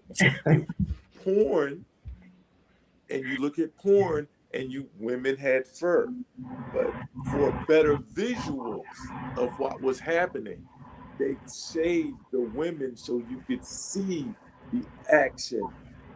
And so when people saw that, an assumption was made that it had something to do with hygiene. And it actually is reversed. You have Right. worse hygiene from shaving. But if you talk to men, they do a lot of what you just did as an example, though you were doing it in jest. They talk about, well, floss, right? Just to bring it to reality. Or they say, oh, well, it's not clean unless it's shaving cream, Shame. which women are harming themselves Selves to by do it. shaving because of the abrasions, and it opens them up to more infections as well Action. as other conditions associated with women. But it can have a similar impact on men, but it's definitely a greater impact on women. But if you ask men today what their preference is, and this is where you see the true effects of porn, when it went from no preference one way or the other to, oh, she has to be shaven because I want to make sure she's clean. That is just false. Yeah. It's I have no. bad science I and have has no nothing to preference. do with anything. I have no I personally have no preference. Um, but that's Yeah, but Brother because Barry, I. you have no preference, but it doesn't change the fact that in general, Oh no, the no, no, reason brother! You why you have you're building. You're false burying the lead. You're burying the lead. information. You're burying the lead. You're burying the lead. I wasn't talking in overall. I was somebody watching. So what I'm saying is, you know, we're trying to explain. Like you ain't got to You know explain it, what brother. I'm saying? Okay. That one for you, But bro. but That see was these attitudes though, this is a part of it. And we perpetuate these things because it becomes, to Brother Barry's point earlier, now it went from an individual thing to a societal thing that goes Yeah. back to an individual thing. So it still impacts us because it I, impacts our behavior. I mean, for sure. But what I would say this much too, though, it's not just. It goes back to the idea of what we are controlling. And as I said at first, we have to have a separate media than the dominant society. That's the problem. Even our porn has to be different than the dominant society. When we are allowing them to produce the entertainment, when we allow them to produce the information that we're disseminating amongst ourselves, Mhm. we can't be shocked at the results because at one point we used to operate different from them. Yeah. Brother said 80% of black children are raised in single mother homes. The black fathers are more in tune into their children's lives than any other group. Yet, because white folks are constantly pushing this piece about black fathers being absent, no matter if fathers are present or not, and we can see those fathers there, we're going to keep saying that black dads aren't there. And that's the part of what I'm saying, because we don't control the information that we're reading. And if we control that information, and if we put the information out and we talked about it from our perspective and we reshaped the things with an agenda for us, I think we would be better off. This whole assimilation piece, we've assimilated so far and we're the rug. So of course we're going to get the worst pieces of it all. And I'll say this about that Snoop Dogg album. Das been married. Corrupt married. Snoop Dogg married. Warren everybody G married. married. Dr. Dre's been Everybody married. married. Suge Knight's been married. I can go down. Everybody, the Lady of Rage has been married. RBX is married. Everybody that's on these albums have been married. And so Mhm. if the perception is not meeting the reality, if you are going to make Beyonce telling you about her being a single lady while she's married to Jay-Z be your Sorry. reality, then there's something wrong with the collective. And I feel like that's the part that we have to really push hard on. And we have to say, wait a minute, if my favorite entertainer is married, but they're telling me that there's something wrong with marriage while boasting that they're happily married, we need to adjust the dial and give somebody else a listen. Can we get some Harold Melvin and the Blue Notes in there? Can we get some people that's Mm. singing about love so that we can understand, like, yo, this is how we got here. And if I want to have another love child, then I need to be thinking about love. I need to think about trials and tribulations in that That's why we miss relationship. Lufa. I mean, because listen, everybody plays the role of the fool. But what happens when nobody wants to be the fool? Then we start showing up like Sister Jackie saying, hey, your tone pitch done changed. Why you That's raising your correct. That's voice it. at me? Ba ba Yeah. ba ba ba ba ba ba ba. And the brother's like, yo. And one last point. I see sisters online saying that heterosexual men do not argue with women. Use a goddamn lie. Use a goddamn lie. If you believe that, you are probably mentally and emotionally abusive towards men. Mhm.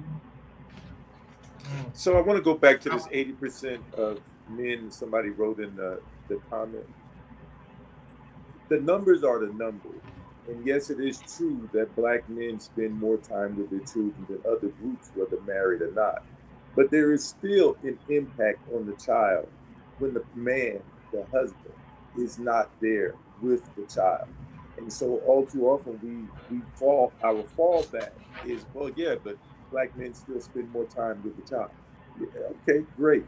But it doesn't change the fact that the black man is still not there with that child in those other times.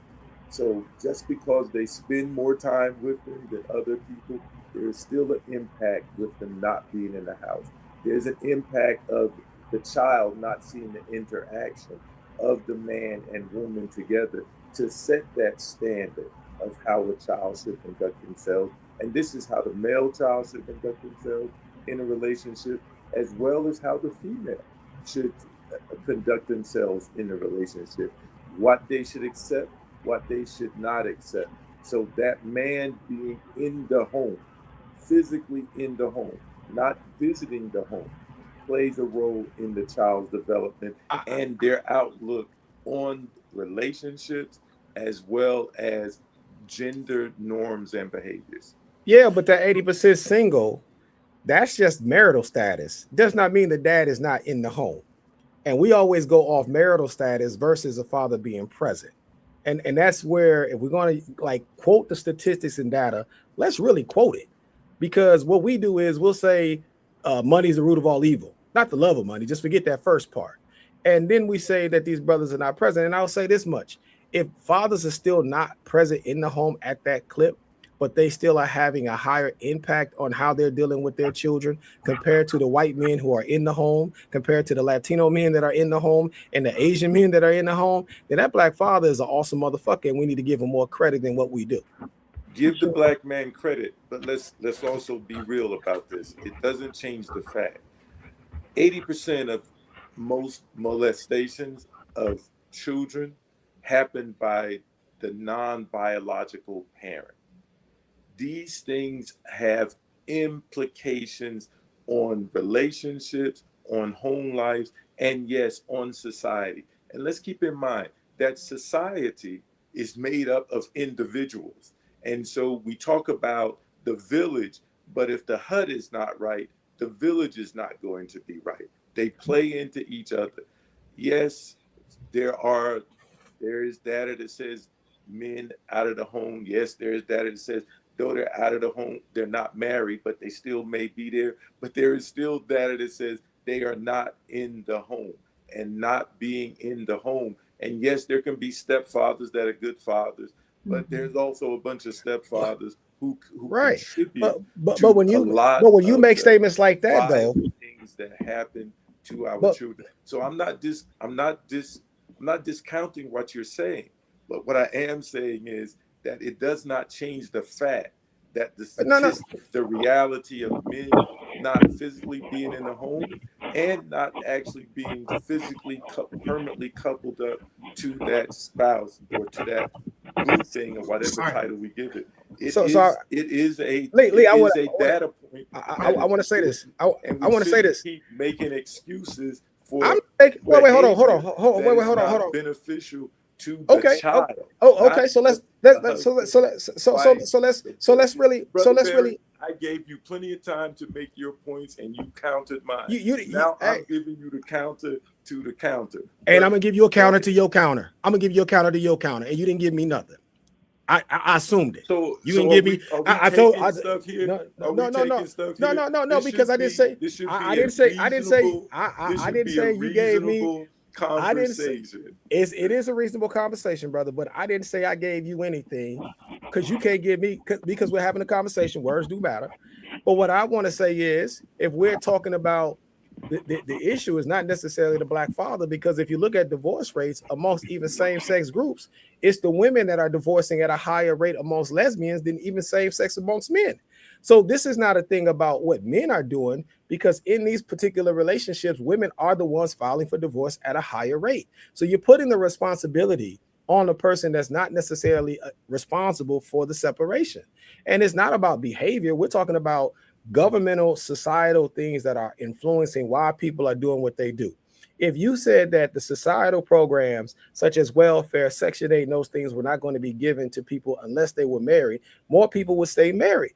When you say I'm going to give it to single women, you are giving women the ability to opt out. And what I'm saying is that men are really the ones who are saying they're willing to work through it. Even if they're not in the home, they're still going back to the home to help raise those children. And that is something that we have to talk about. We just put it on the man's feet as if you can knock a woman upside her head and drag her to marriage. That's not how that works. She has say so in this situation, and we don't want to do it because we feel like it's going to offend our mother if we say, "No, mom, you got a role in this. You get to decide." Mom, did you file for divorce? Dad didn't file for divorce. If dad's going to stick around, but it's the ego of the man to always feel like they're in control of the outcome. Men are not always in control of those outcomes. And that's something that I definitely wanted to end with because we do this a lot. And I'll say it again, and Jamar is right. For one, we don't own the data. I hate the fact that we quote data that we do not control.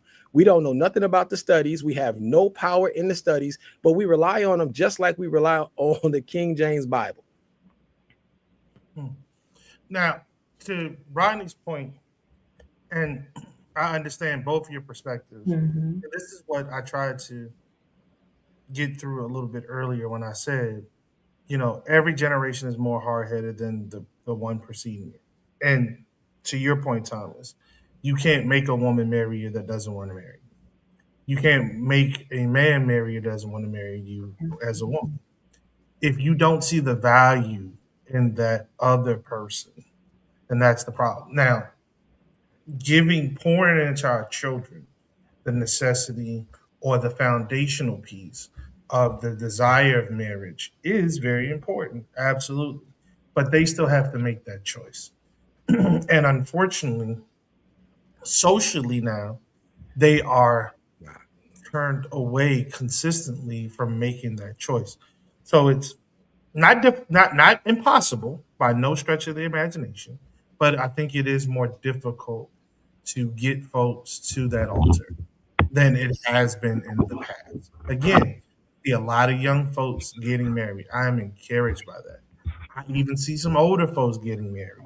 You know what I'm saying? Recognizing that they made some mistakes in the past, they've done the work. Now they want to find somebody to be with for whatever's left of their lives. And that's a beautiful thing. Uh, what we do not have time for, though, is to get stuck on this hamster wheel going round and round. Yeah.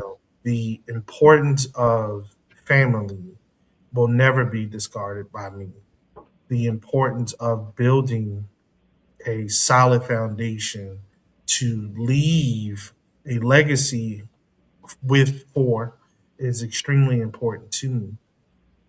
I think, though, that we do need to get a better understanding amongst ourselves and our children about the advantages of coupling with somebody, to love Absolutely. them, to support them, and to have them do the same to us.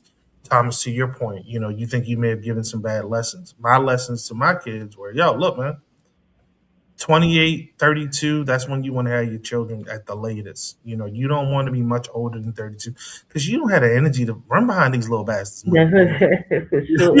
towards your 50s. Like, that's the last thing you want to do, man. So I'm not saying rush out here and have children like I had you all, but don't wait too daggone long. Seriously, man. Like, you start getting critical mass around 28 when she hit 32, dog. It's like, ooh, you can still do it, but I need you to understand that's going to take a whole lot out of you. And I also need you to understand that the folks around you who understood the assignment earlier than you, don't be upset with them when they taking trips and doing this and doing that. And you still talking about, man, the kids got to go back to school next week. They little kids. Right. What are you Right. talking Right. about? Oh, that's right, man. I forgot your ass waited until later on in life, man. Look, dog. Because when you in your 50s, you want that freedom of being able to move around and like, look, I can do this, I can do that. This how I want to do it. This how I don't want to do it. I'm da da da da da. You don't want to be held account to no damn snot nosed kids and prom and all that. Damn, as a grandparent, you choose whatever you want to do with that.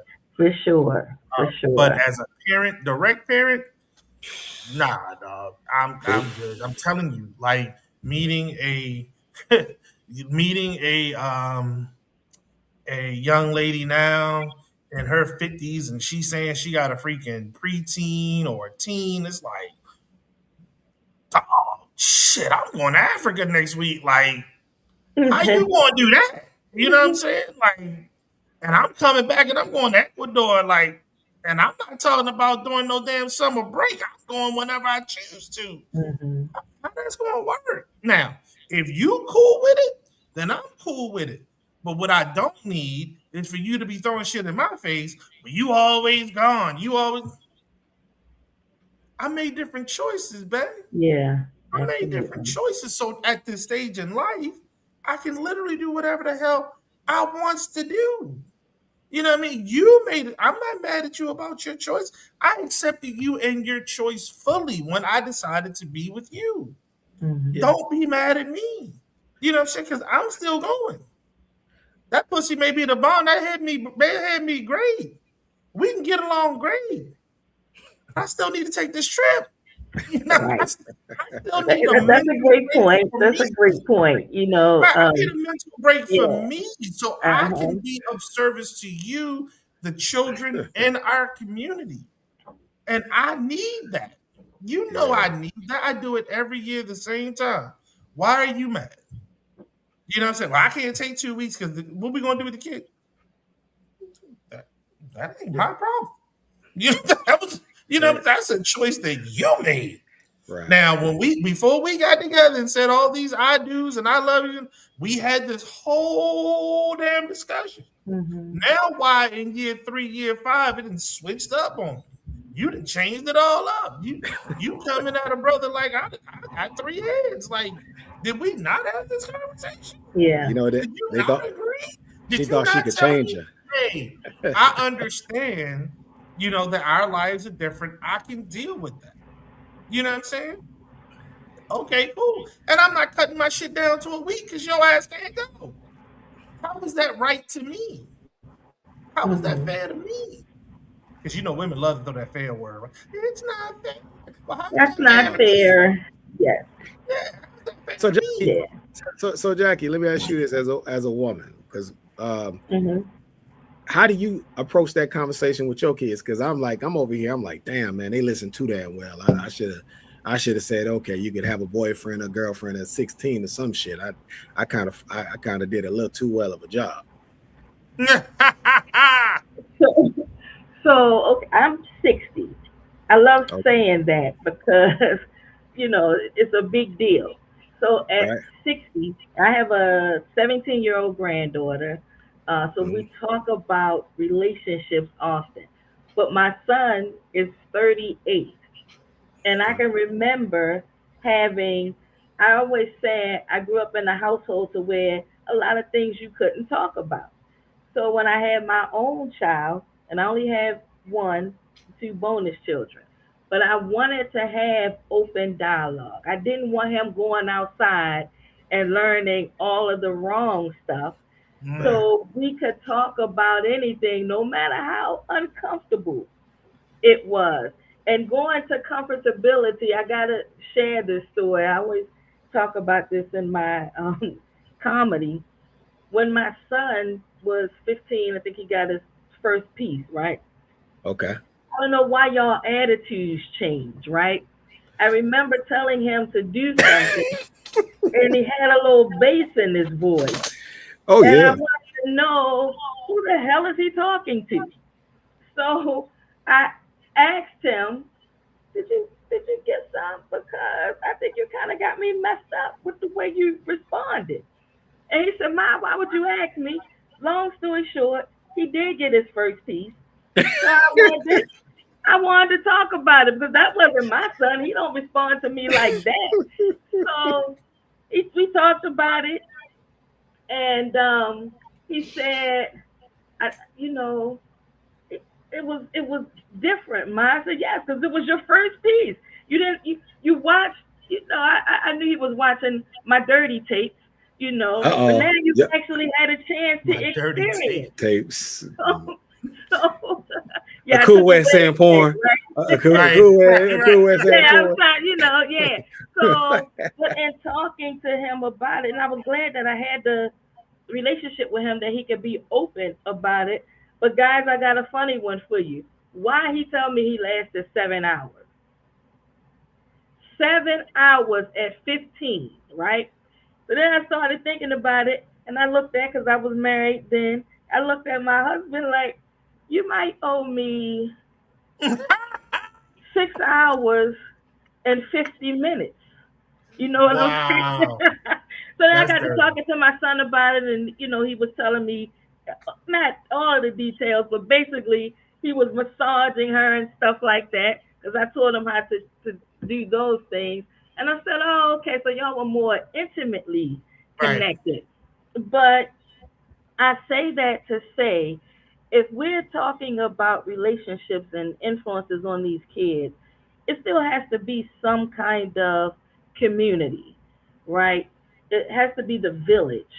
And I'm fortunate that I had the village coming up, which is probably why I could have an open conversation with my son. Um, Before I got married, before I decided to get married, my husband had 2 kids. For me, still thinking village wise, okay, these kids gonna be spending time here.